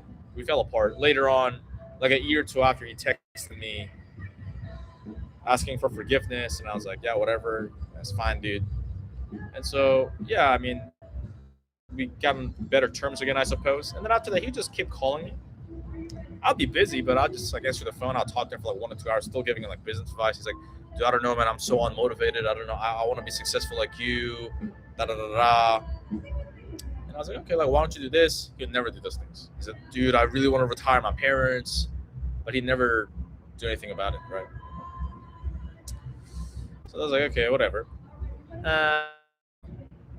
And during that, I was dating this girl, and then I was dating this girl. And then this guy I was friends with, he'd say, "Man, you guys look really good together." I was like, "Hey, thank you." And he knew exactly what girl it was. Later on, I find out that he was DMing this girl that I was dating while I was dating her. He was DMing her hearts. And you know how I found out? You know how I found out? Because at one point I was helping him with his business and I was in his DMs. I was helping him for free pretty much. I was in his DMs to help with his DM process for free. And I saw that conversation with that girl sending hearts while I was dating her. That was so can you imagine I'm like helping this guy for free. Spending my time. And I see that. But I'm a dumbass, so I forgave him again. And at one point, like, dude, I'm still making like 5K a month, da da da. It's like, okay, dude, well, I'm going to a business mastermind here. I'll pay for your ticket. I'll pay for your business mastermind, which is 2K, 2,000 US dollars. And you can even stay at my villa that I was staying at in Bali. And that Bali villa was $8 grand a month. I let him stay for free. And then I paid for his business mastermind $2,000. Guess what happens? So this man shows up late to the mastermind. He shows up late. He's like the only one that was late. Yeah. And when he finally got there, he's like laying down on the couch. He's like on his phone the whole time. Oof. Yeah. And so when I asked him, hey man, like, why were you on your phone? He got very defensive about that. And then later on, we went to dinner, me and our other friend and him. Me and Jun and this guy. Jun is not this friend, by the way. I'm talking about a different one. And then, we were at dinner eating steak and whatnot. And this guy's like, at one point, he just goes off ballistic. He's like, man, you guys just talk about making money all the time. It's not about just about making money, guys. Be humble. There's other things. I'm like, you mean the fact that we're talking about how to make more money at a business mastermind?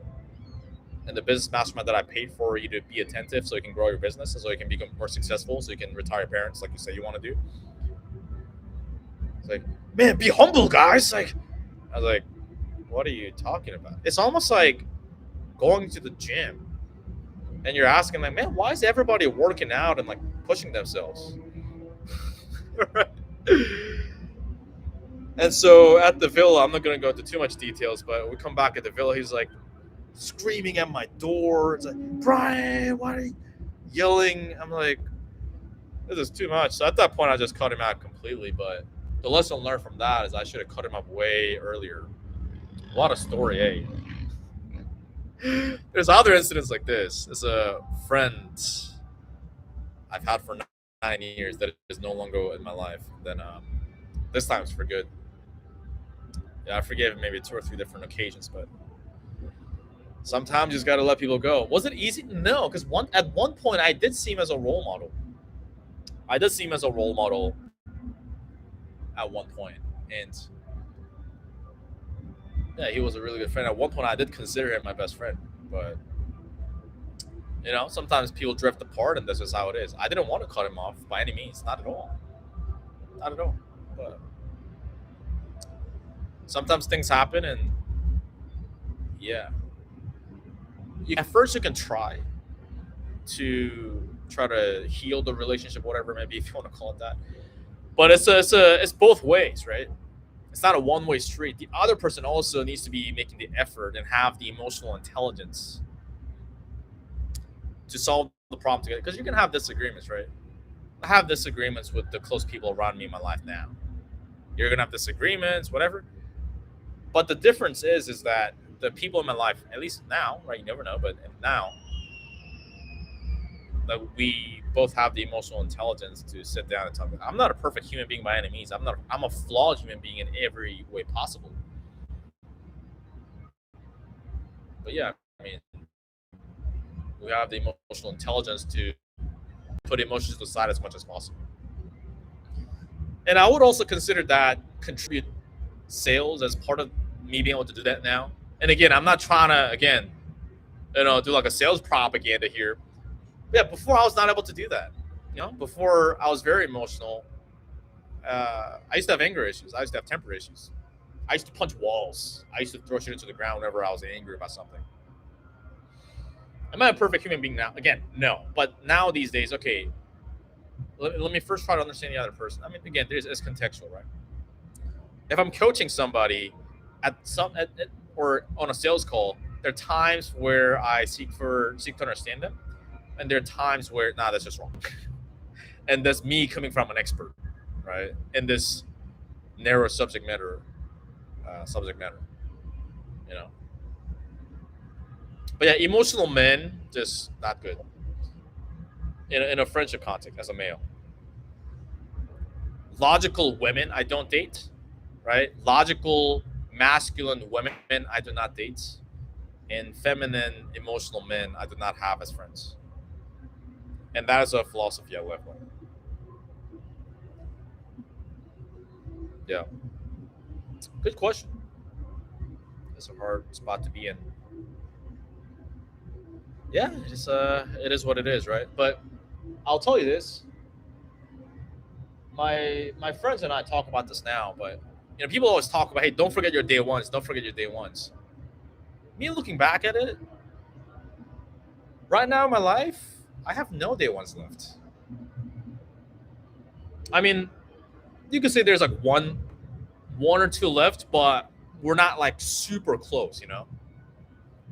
We're not super close. We're still friends, but like, and that's because as you just progress in life, naturally, you just drift apart. Because we talked about how most people are not cut off for success, right? And again, I'm not saying that as some motivational rah rah speech. Statistically, it's just most people aren't. Statistically, right? So, like currently, I'll be the top 1% of my age bracket, so to say, whatever. Again, I don't like to say that because I think it sounds cheesy, but statistically, that means that, yeah, I have to be apart from 99% of people. You know what I'm saying? And so, yeah, I don't have any day ones left, you could say. Those people I consider my day ones. I had like 2 day ones I let go of in 2025. Yeah, tough. But what was tougher was trying to hold on to them longer. Yeah, trying to hold on to them longer. That was the mistake. That was a mistake, I'd say. Now, this is not to say like just after the stream, just like, oh, you know what, I'm gonna cut everybody off. You don't have to do that, right? And again, not everybody in your life has to be like a high ticket closer or like a business owner or whatever it may be. But yeah, the reason why I don't have any day ones left is because, at least close in my life, is because, yeah, you just drift apart, you know. Those two people, those 2 day ones that I let go of in 2025, they are still emotional men that still like to play the victim, that are very draining. I try to give them fucking everything. We talked about how the headache students, right, is typically like the brokest people that want the lowest payment plan that end up becoming the biggest headaches in the program. You as a sales rep, you understand, right? You know that meme, right? What is it, like $5,000 client, money sent, thanks. $500 client. Oh my God! Well, there's a lot of money for me. I need to talk to wife. Can you send this in an email? You need to really change my life. Oh my God, this needs to work. Ah! Let me think about it. Speaking of which, we will be raising price in 2026. This is not a false scarcity or urgency tactic. Inflation, we got to keep up to inflation. We're a business at the end of the day. And ideally, we like to keep away the brokies. We don't want no brokies. And also, for the few select people that'll be in the program sooner or later this year or whatever, you also know that people that are also in the program spend quite a bit of money. So, those people are serious also. Yeah. Inflation is what it is, right? Hate the game, not the player. So yeah, in the beginning, it stung a little bit. I was like, man, I don't have any day ones up. Then I realized, yeah, but I have amazing day twos and day threes. People say it's lonely at the top. Maybe not, depending on how you define that. But the friends I have now, they're pretty much all making 7 figures, 8 figures a year plus, right? And I'm not saying to say like, oh, I'm so much better. I'm not talking about that. I'm saying there's an interesting phenomenon that the friends I have now that make 7, 8 figure, they're a lot more, almost in a way, it's like better friendship than when I had friends that weren't doing so well in life. And I don't mean better friendship in terms of like transactionally, like monetarily. It's just that from a character standpoint, they're better humans. They're just better humans, man. You know what I'm saying? Like, if something's going on, they'll be like, dude, man, like, have you gotten that sorted? Hey, dude, I have some people that could help you with this, that, right? People with money are just more generous. So another thing this year is with the price increase, and then at one point we'll be setting a floor on minimum amount of money someone needs to be making in order for it to join a program. Because man, people don't make money for no reason, right? People, at least for the most part, people make more money because they have better skills, they have higher intelligence, they have better work ethic, they have better character, they have better mental thought process. A lot of times it's a cause and effect kind of thing, right?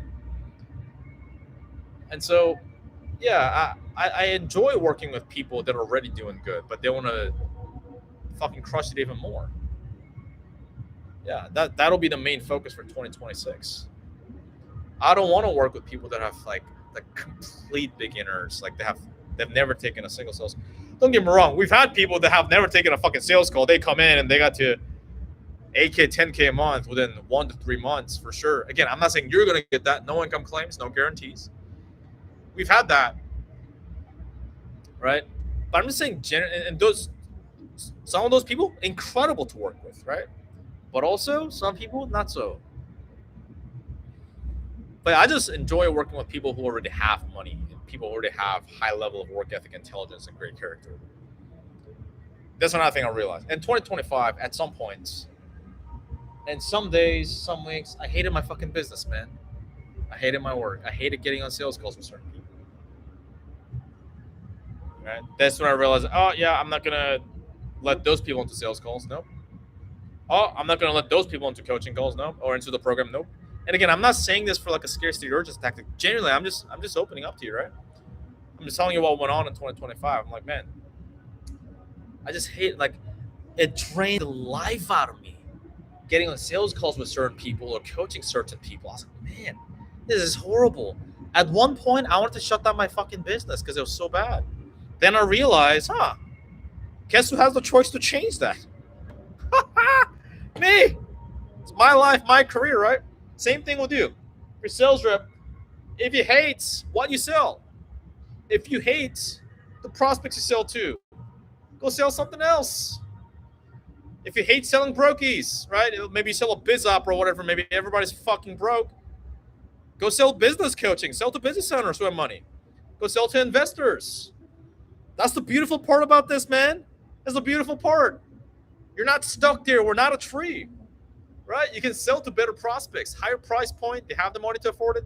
This is the biggest thing. I wish I didn't know this when I was full-time selling. I only realized this after. Because for the majority of my career, I only sold to broke people.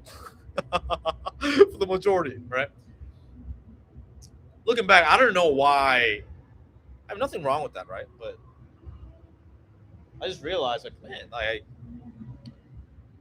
you can change it. If you hate selling biz op, if you hate selling whatever, right? If you hate selling dropshipping, go sell something else that maybe you enjoy. If you hate the company you sell for, go sell for some other company. There are other great companies out there. Yeah, that's another part I realized too. If you don't like the friends that you're around, go get better friends. You can also do that too. How do you do that? Go move to a bigger city. Move to a bigger city, plenty of fucking people, plenty of successful people. In Dubai, dude, like a lot of in my building too. Like some dude I'll meet in the hallway, in my lobby, or the dude I meet at the gym or in the elevator.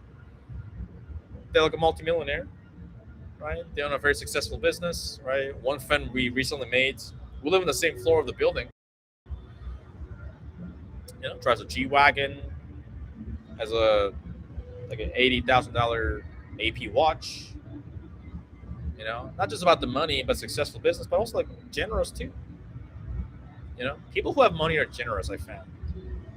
And I'm starting to realize more and more. And I've become more generous too. Now, to be fair, when I was broke, I would still try to give, right? I remember Christmas Day, maybe 4 years ago, I had about $150 in my bank account. Now, there was a homeless man that on Christmas Day. And he had a family, like wife and maybe a kid, or maybe his wife. I can't remember. I gave $100 to him so he can take his family out to Christmas dinner on Christmas Day. So yeah, I was left with $50 left in my bank account on that Christmas Day. Even when I'm broke, whenever I'm meeting new people, I'd always pick up the bill at lunch. even though it stung, even though I knew that it's quite a bit of money. Why? Because I just my philosophy has just been like, let me just give, and I don't try to. I try to not have any expectations in return. I don't do that because, oh man, universe, please give me good karma. Maybe one part I do, but I don't think so. I mean, for the most part, I'm just like, I just like to give.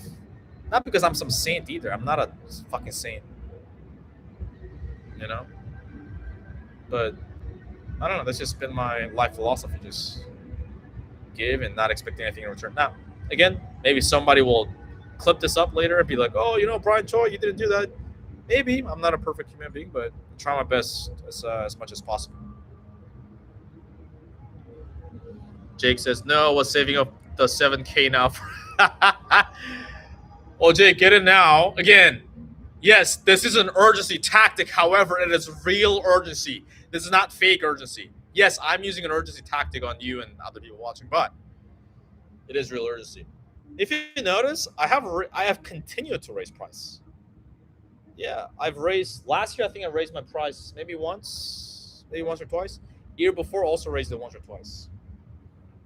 So yeah, it is an urgency tactic. However, it is real urgency, not fake urgency.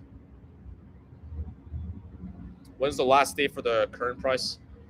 I haven't decided yet, but I'm planning for Q1, most likely January. Don't quote me on that, but planning for most likely January or February. Again, don't quote me on that, but that's what I'm planning. Plot twist: he got booze. What you mean, booze? He got booze. What are you talking about? Jun Choi's on day one. I know you got the. I'd consider Jun on day two. Because I met him when I was how old was I? Maybe 22, right after I got out of the military. I'd consider my day ones when I was in like high school or some shit like that, right? High school or college maybe. I'd consider those people day ones. Just day two.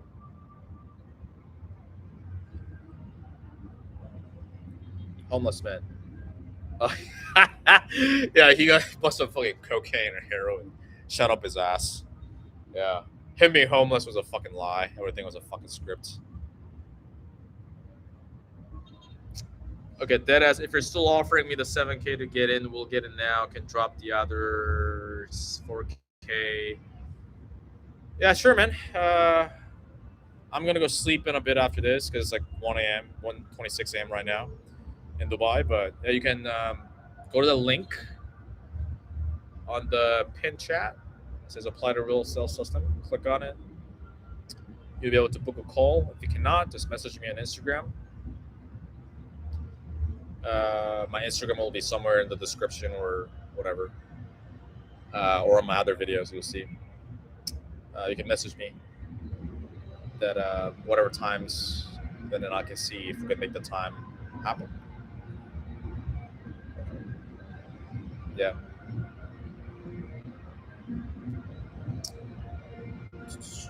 Okay.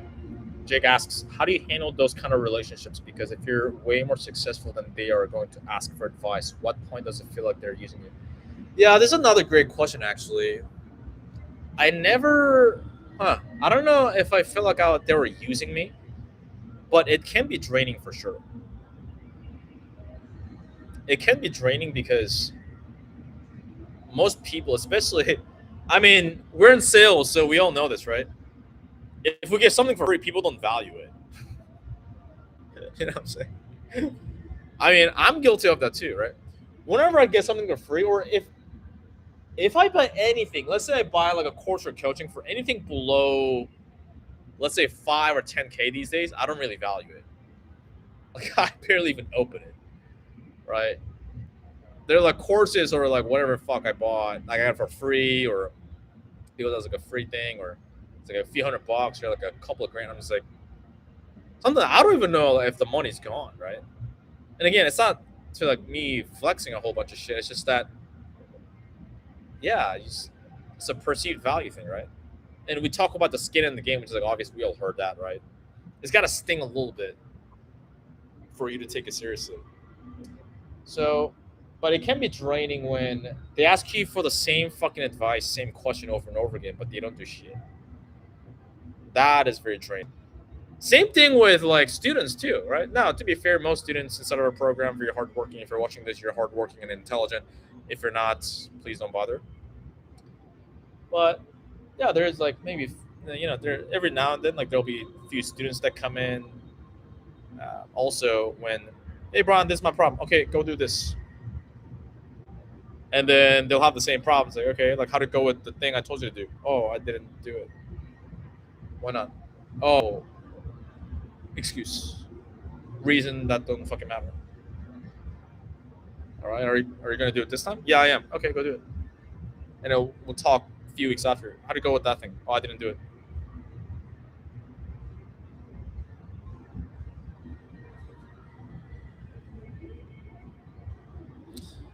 You know. So yeah, with those friends, like they'll say, "Oh, dude, Brian, I want to be successful like you, and man, like I want to make more money." Okay, go do this. In your situation, I'll do that. Okay. They'll call me out, dude. Things are so hard, man. Okay, like how to go with the thing I suggested you do. Oh, well, you did it right. Oh no, not really. Why not? Well, imagine that repeating for 2-3 years. Yeah. So, and I'll call him out straight up too. He's like, "Hey, dude, I already told you what the fuck to do. I told you exactly what the fuck to do. And you're not doing it. You're just complaining that your life sucks. What do you want me to do, man? You want a therapist?" It's like, okay, do you want me to listen to your problem, or do you want me to give you solutions? I would ask that to people straight up too. It's like, okay, I want you to give me solutions. Okay, here's the fucking solution. They don't do it. Because I get it. Sometimes you want your friend to just like listen, right? I'm here for that too. But if you say you want a solution, I give you a solution, you don't do it. I was like, what do you want, man? What do you want? You know?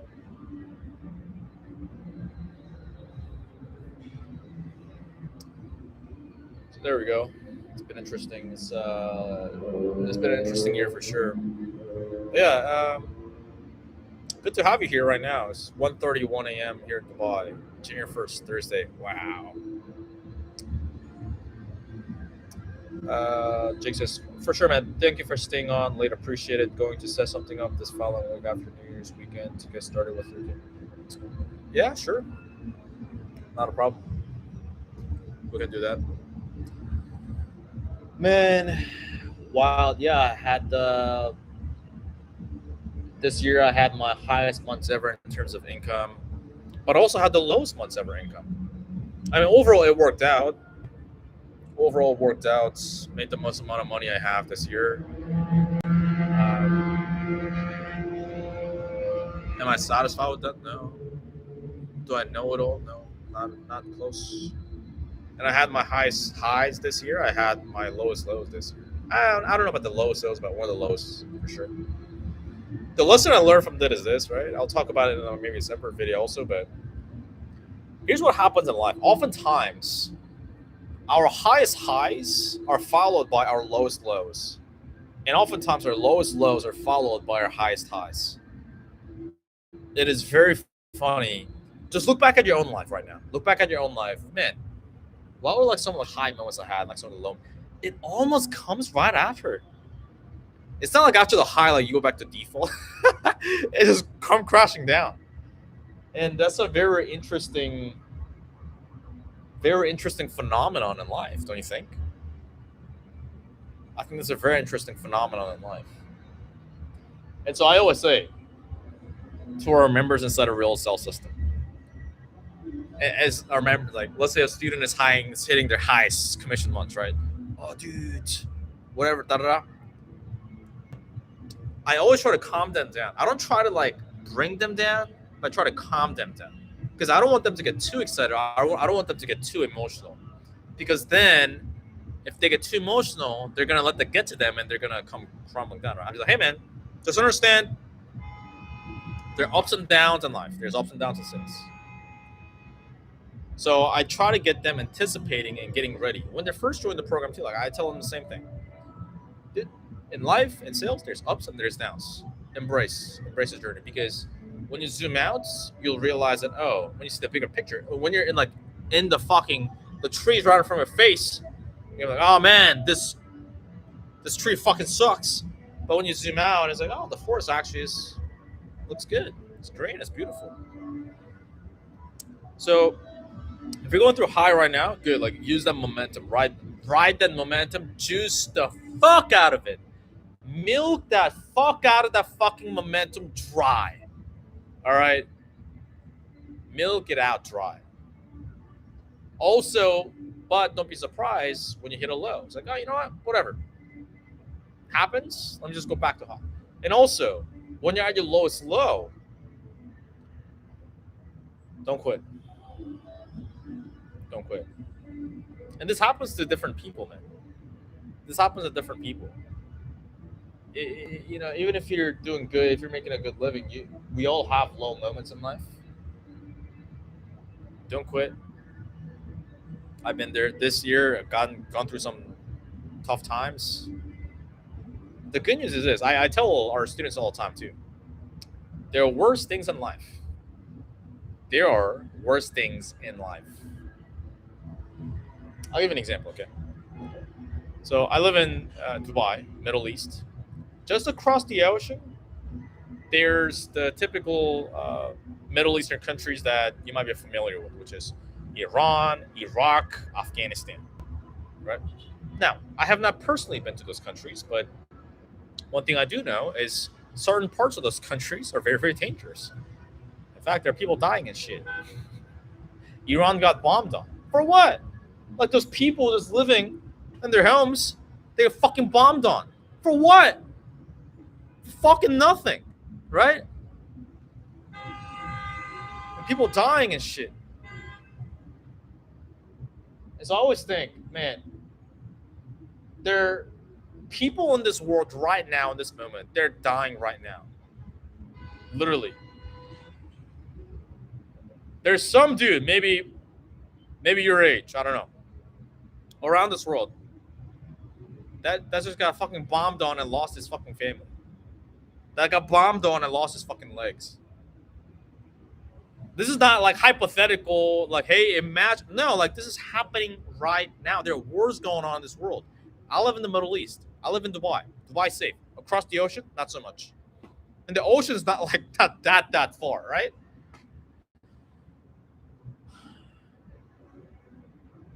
But so whenever I'm going through, like, maybe, imagine like you go through some calls or interviews, maybe applying to roles, whether it be whatever, right? Something happened in your family, which is, listen, things can be unfortunate, but always remember, things can get a lot fucking worse. Things can be a lot worse right now. And the good thing is, it's not as bad.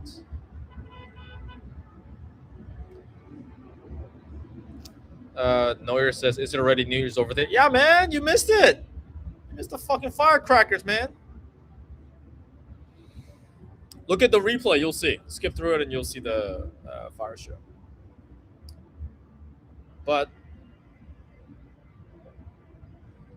Hormozy was talking about one quote from Marcus Aurelius, and it went something like, what are you so afraid of losing everything? What are you so afraid of losing something when nothing in the world belonged to you in the first place? Let me try to find that fucking quote. Marcus Aurelius, what are you afraid of? Yeah, so Marcus Aurelius, what are you afraid of losing when nothing in the world actually belongs to you in the first place? I fuck with that. I fuck with that. Because I was a bit. I'm not this right. I'll tell you like a glimpse of what happened to me in 2025. I've had my highest months. I told you, like, I also had my lowest months, and then I spent a lot of fucking money, man, trying to fix some problems in business, trying to like spend a lot of money. We're talking about multiple six figures, right? I spent trying to fix this problem, and I'm like, dude, I'm spending so much fucking money on this. Same thing. You know how we talked about the acne thing, right? Acne thing is cute, whatever, right? This thing I'm spending like a couple $100,000, spending a lot of months, half the year trying to fix this shit. Uh, it's a bit tough. I was like, man, I don't know if I can keep trying to fix this shit, man. I'm literally pouring money into this fucking thing. Pouring money into this fucking thing, man. Not to mention the time. My life is passing by me. I don't know. I'm a bit afraid of keep losing money and time. And then I heard that quote. Let me pull up that fucking quote again.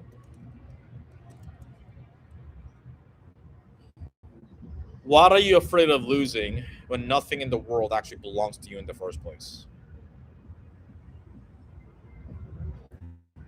Same thing with friends too, right? Somebody asked me because they knew what was going on with the friends I let go, close friends that I've known for 9 years. And then I remembered, well, I came into the world with nothing, and I leave with nothing. Yeah. That is a very Buddhism philosophy, by the way. I'm not Buddhist. I'm not Buddhist myself, but my grandmother's Buddhist, and I've gone to temples a few times with her. And that is a big philosophy in Buddhism. Now, you don't have to agree with that specific way of thought, spirituality, religion, whatever you want to call that. I'm just saying, I was like, you know what? I came into this world with nothing. I leave with nothing. And so even if I lose all this fucking money, even if I lose this like apartment, all the money in my bank account, that friends, even the woman that I love, this clothes, whatever. I came into the world with nothing. I leave with nothing. Therefore, I'll just fucking send it. I'll just keep getting back up and keep trying. And things are looking up, which is good.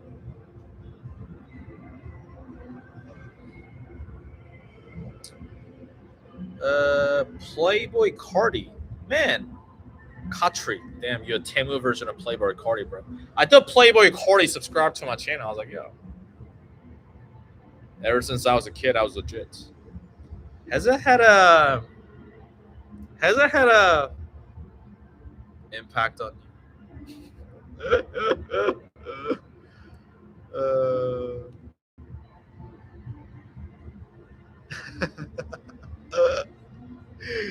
I gotta love fucking salespeople. Right. I love salespeople, man. Not the egotistical, like retarded ones. I don't like them, obviously. The egotistical ones.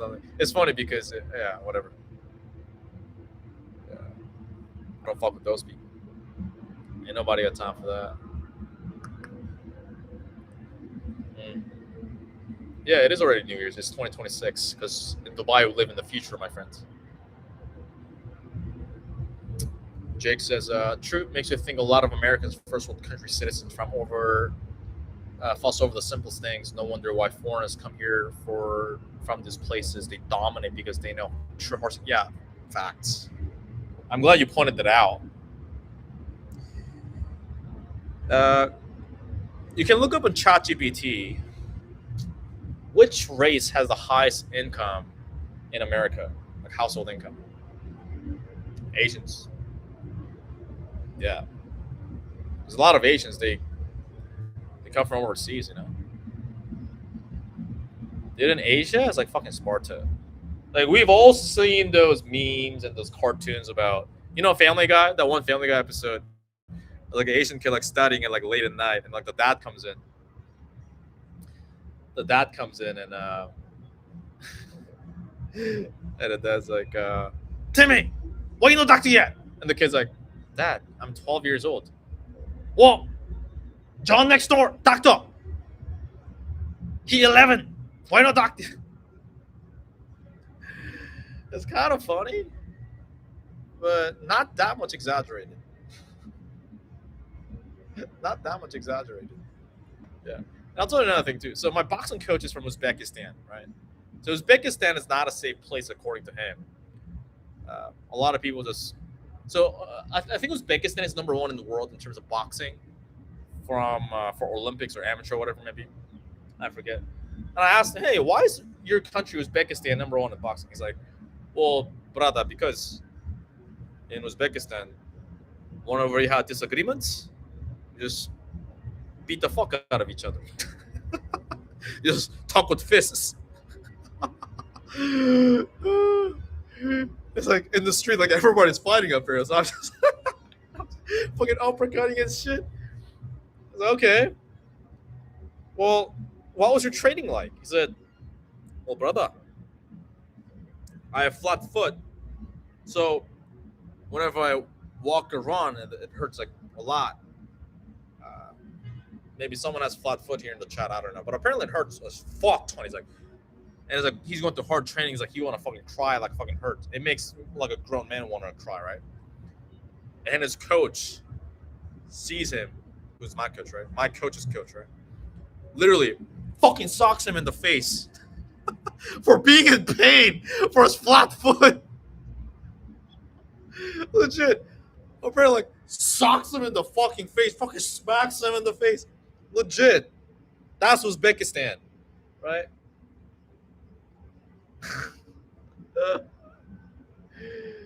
Yes,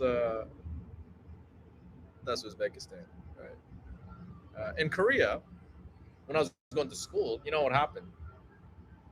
So, uh, as an example, right? My homeroom teacher in like the fifth grades, so I was, how old was I? Maybe 9 years old. I don't know, 10 years old. Yeah. For every math question we got wrong on the exam, we would get hit on the palm with a drumstick by our teacher. For every question we got wrong, right? In front of the entire class. It was public execution. And so after the exam, you get the scores, and then the teacher just waits, and then just like go into like a pigs going to a slaughterhouse, like kids. Pretty much like a lot of people who didn't get a perfect score. Actually, there's not that many, funny enough, right? So maybe like 5, 6 kids who didn't get a perfect score, which is like the standards are fucking crazy. In front, you just wait, right? So kids try to calculate, I wonder if it'll hurt less if I be the first one to get beat or the last one to get hit. Because there's nothing on school of thought, right? Oh, if I be the first one, maybe the teacher will have more energy, so it'll hurt more. Or if I go last, maybe the teacher will just save up her energy and it'll hurt more. But the problem is, the longer you wait, your palms start to sweat because you get nervous as a kid, right? And the problem is, when your hands have sweat, it hurts more. It's a fucking whiplash, right? Yeah, so yeah, that was school for us in South Korea. And mind you, South Korea is a developed country. I know some people who are not that informed confuse North Korea and South Korea, but yeah, South Korea has the fastest internet in the entire world, pretty much. Right. So yeah, that was that. And then whenever we forget, let's like a textbook, you know what we do? We have to hold up a chair. We have to hold up a chair like. Let's see if I can do this without hurting anybody. Right? So we have to hold up a chair like this for the entire 45-minute class. Good thing I didn't throw that chair outside the balcony. That would have been bad. But yeah, that's for the entire class. We have to do that.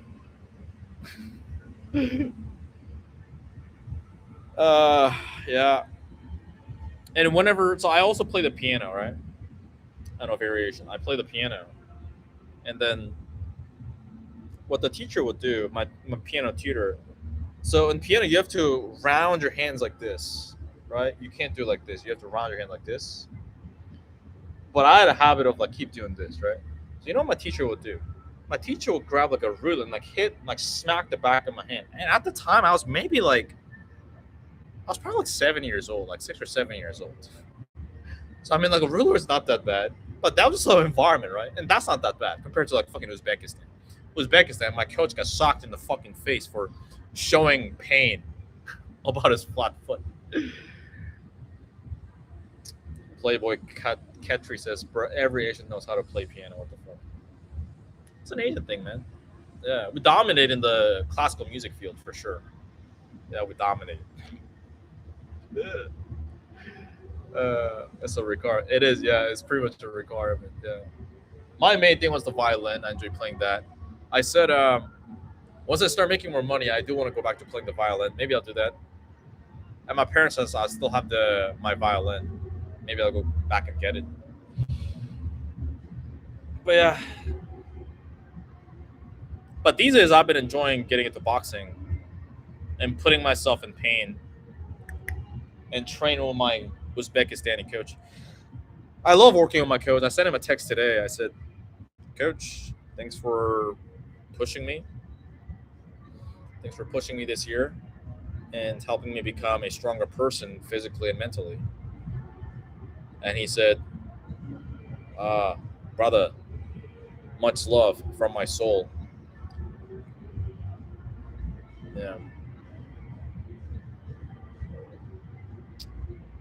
I found that folks that come from those areas, they tend to be very down to earth. Not all of them, obviously, but I found that maybe it's my bias, but majority of the people that come from those areas, they tend to be more trustworthy, more down to earth.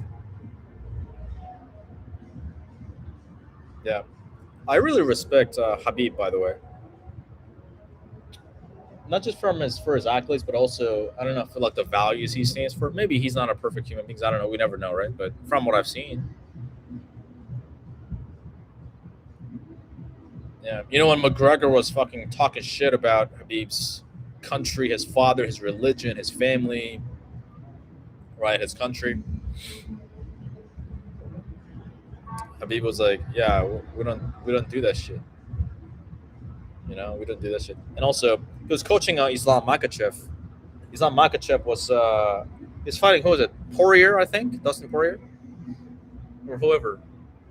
And then Islam was about to pretty much they're on the ground, and Islam was about to break the other guy's arm, pretty much, right? And Habib said, "Brother, be careful," basically implying that don't break his arm, don't break the opponent's arm. Isn't that crazy, dude? In a sport where you're supposed to kill the other guy, otherwise the other guy fucking tries to kill you. Habib said, "Don't try to break his arm." Habib, when he was fighting, I forgot who it was, but also maybe it was also Poirier, maybe Gaethje, whoever it was. They're also on the floor because those Dagestani fighters, they're really good at that. And he was about to, I think he was about to break this one guy's arm, but he knew that this guy, his opponent's parents, were right in front of the octagon where they're fighting. So you know what Habib did? Habib could have finished him by breaking his fucking arm, right? But he knew that the opponent's parents were right in front. So what he did was he just changed the fighting position. He just like choked him out. Because if he chokes him out, at least he's gonna like tap or whatever. But at least his opponent's parents don't have to see their son getting their arm broken. I don't know. I respect those things. I respect him. He's not. It's a very simple living in Dagestan. I don't know. I'll find out when I go to Dagestan, but it's a very interesting way of living. Very interesting way of living because Habib has like I think he earned 20 mil, 40 mil. I don't fucking know. And like a shit ton of properties from Putin and all these things. He could be flashy, but he just has one car, I believe. He has like a Mercedes S-Class, I think. I mean, he has nice watches, I believe, whatever, but like still, like he doesn't need much. But I believe he recently invested like $6 million for a training facility in Dagestan. So for him, it's more legacy is more important, which I respect that. Not that you have to, I have to. Not that we have to be like that, but I don't know. It's different, you know. If you compare that to someone like Conor McGregor as an example, or Conor McGregor's very like, man, it was a very interesting thing, right? Because McGregor's like, you fucking rat, you fucking rat, shut up, you fool, right? This fucking Irish accent, talking all that shit about his religion. Like, there's a trash talking that's interesting. There's a fine line, right? Talking shit about his religion and his country and his father, all those kind of things. And Habib was staying calm for the most part. Yeah. That's the thing about Russians too. Russians and Eastern Europeans, they're very stoic. They're very calm. Yeah.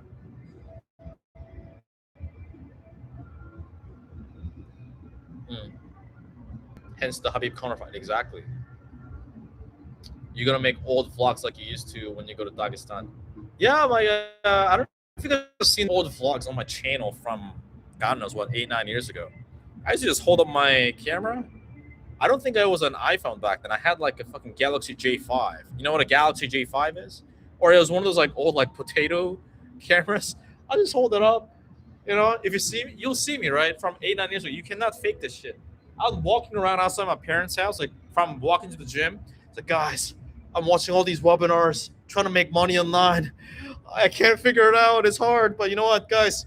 One day, I'll be giving seminars. One day, I'll be coaching people. One day, I'll be having location freedom. I'll be making 10K a month. It's crazy, man. All those things came true. All those things came true. All those fucking things came true, man. It's really wild. It's really wild. Yeah. So will I make those vlogs? We'll see, man. Preferably, I had a camera guy. Let's see if we can find a crazy enough camera guy who will come with me. Jake says, "Bro, remember when you would be screaming in random street Korea?" Yeah, I think those are still up there. Yeah, there's Jake's talking about videos where because I was trying to work on uh, overcoming not caring about what other people think, and also working on speaking louder.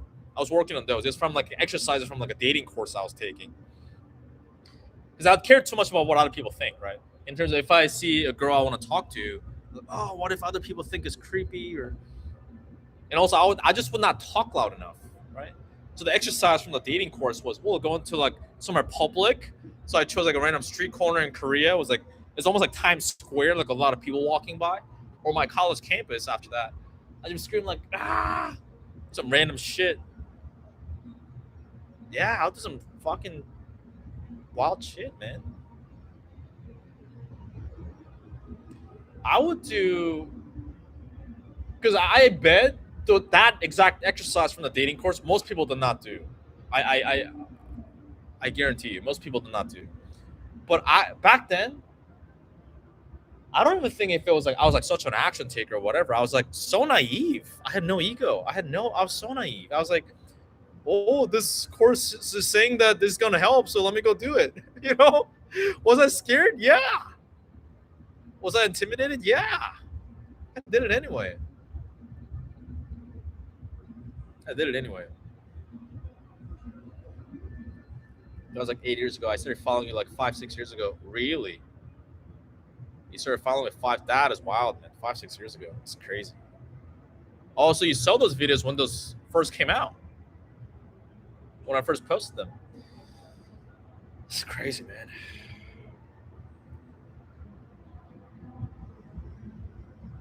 Yeah, it's crazy. Yeah, it is wild. And I sometimes look back at my old vision boards because I'd write those down too because I saw from like a personal development program or like a coaching program I was taking. They say, hey, you gotta write down your goal, right? And by when and why and all those things. Yeah, all those things came true. Almost every single thing. I have a video on this channel also going over. I forgot the title.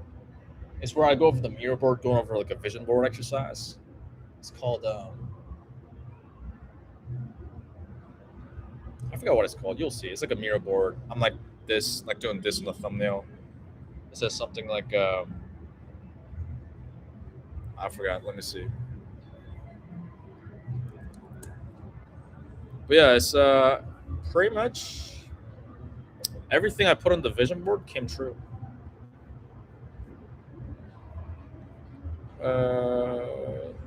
Yeah, there's. I filmed more videos. I just haven't posted them. Okay, it's called How to Achieve Anything by Making Yourself Insecure. How to achieve anything by making yourself insecure. I'm like doing this, and you'll see like a vision board on the other side, but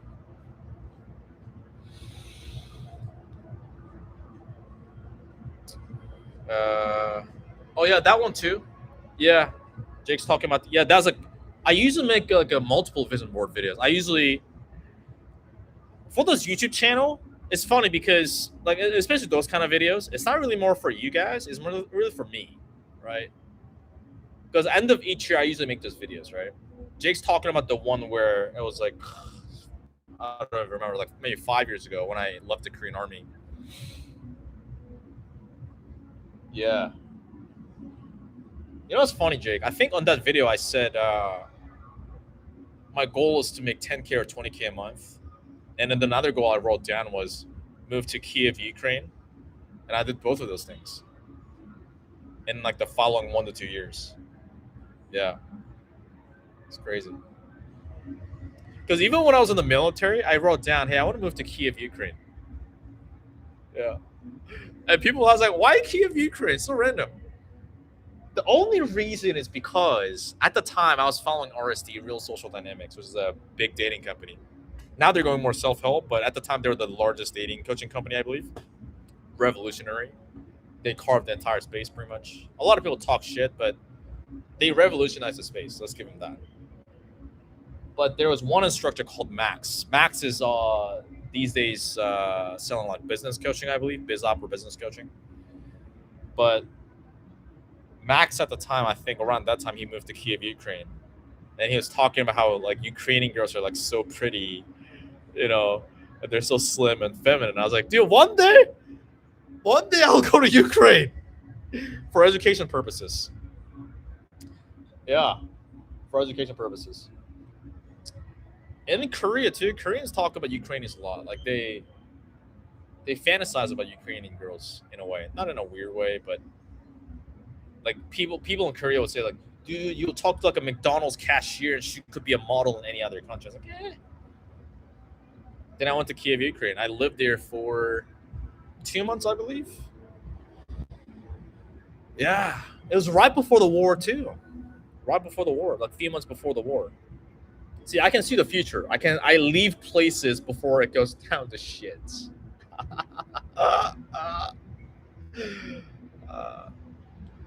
I'm not laughing at what happened with the country. I'm just thinking about something else. That's why I'm laughing. Because I also left another place you could call before it kind of went to shit. That's what other people tell me. Anyways, it is unfortunate what happened with the war, obviously, but when I was there, it was in Kiev. I do miss Kiev, actually. It's a very interesting place. Yeah. It's almost like a village. Yeah. There aren't that many tall buildings, but I enjoyed my time there.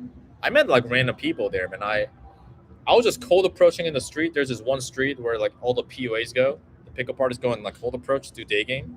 I was there doing day game. And then I saw another guy like talking to a girl. And I know another pickup artist when I see one, right? It's like he had the PUA stands. And then I started talking to him, and then we became close friends. He lives in Europe now. But yes, yeah, it's funny. Interesting year. So it's 2 a.m. I'm gonna go to fucking bed. I hope you enjoyed the stream. If you get anything out of this, you want to not just learn about sales and get into high ticket sales, whatever the fuck, get better sales, make more money. Those things are cool, but also talk about and pretty much like download how I look at life, how I look at the world, my worldview as well. You know, how to become a stronger person mentally as well. Then we also do that in Real Sales System. So go to the pinned comments. It's a white button. Click on it. It'll say apply to Real Sales System. You can click the button. You'll be able to fill out an application. And if you're eligible, if you're qualified, then you'll be able to schedule a call. And then we'll see if we can help you out. So God bless. Much love. More life. 2026. Not a problem. Bye.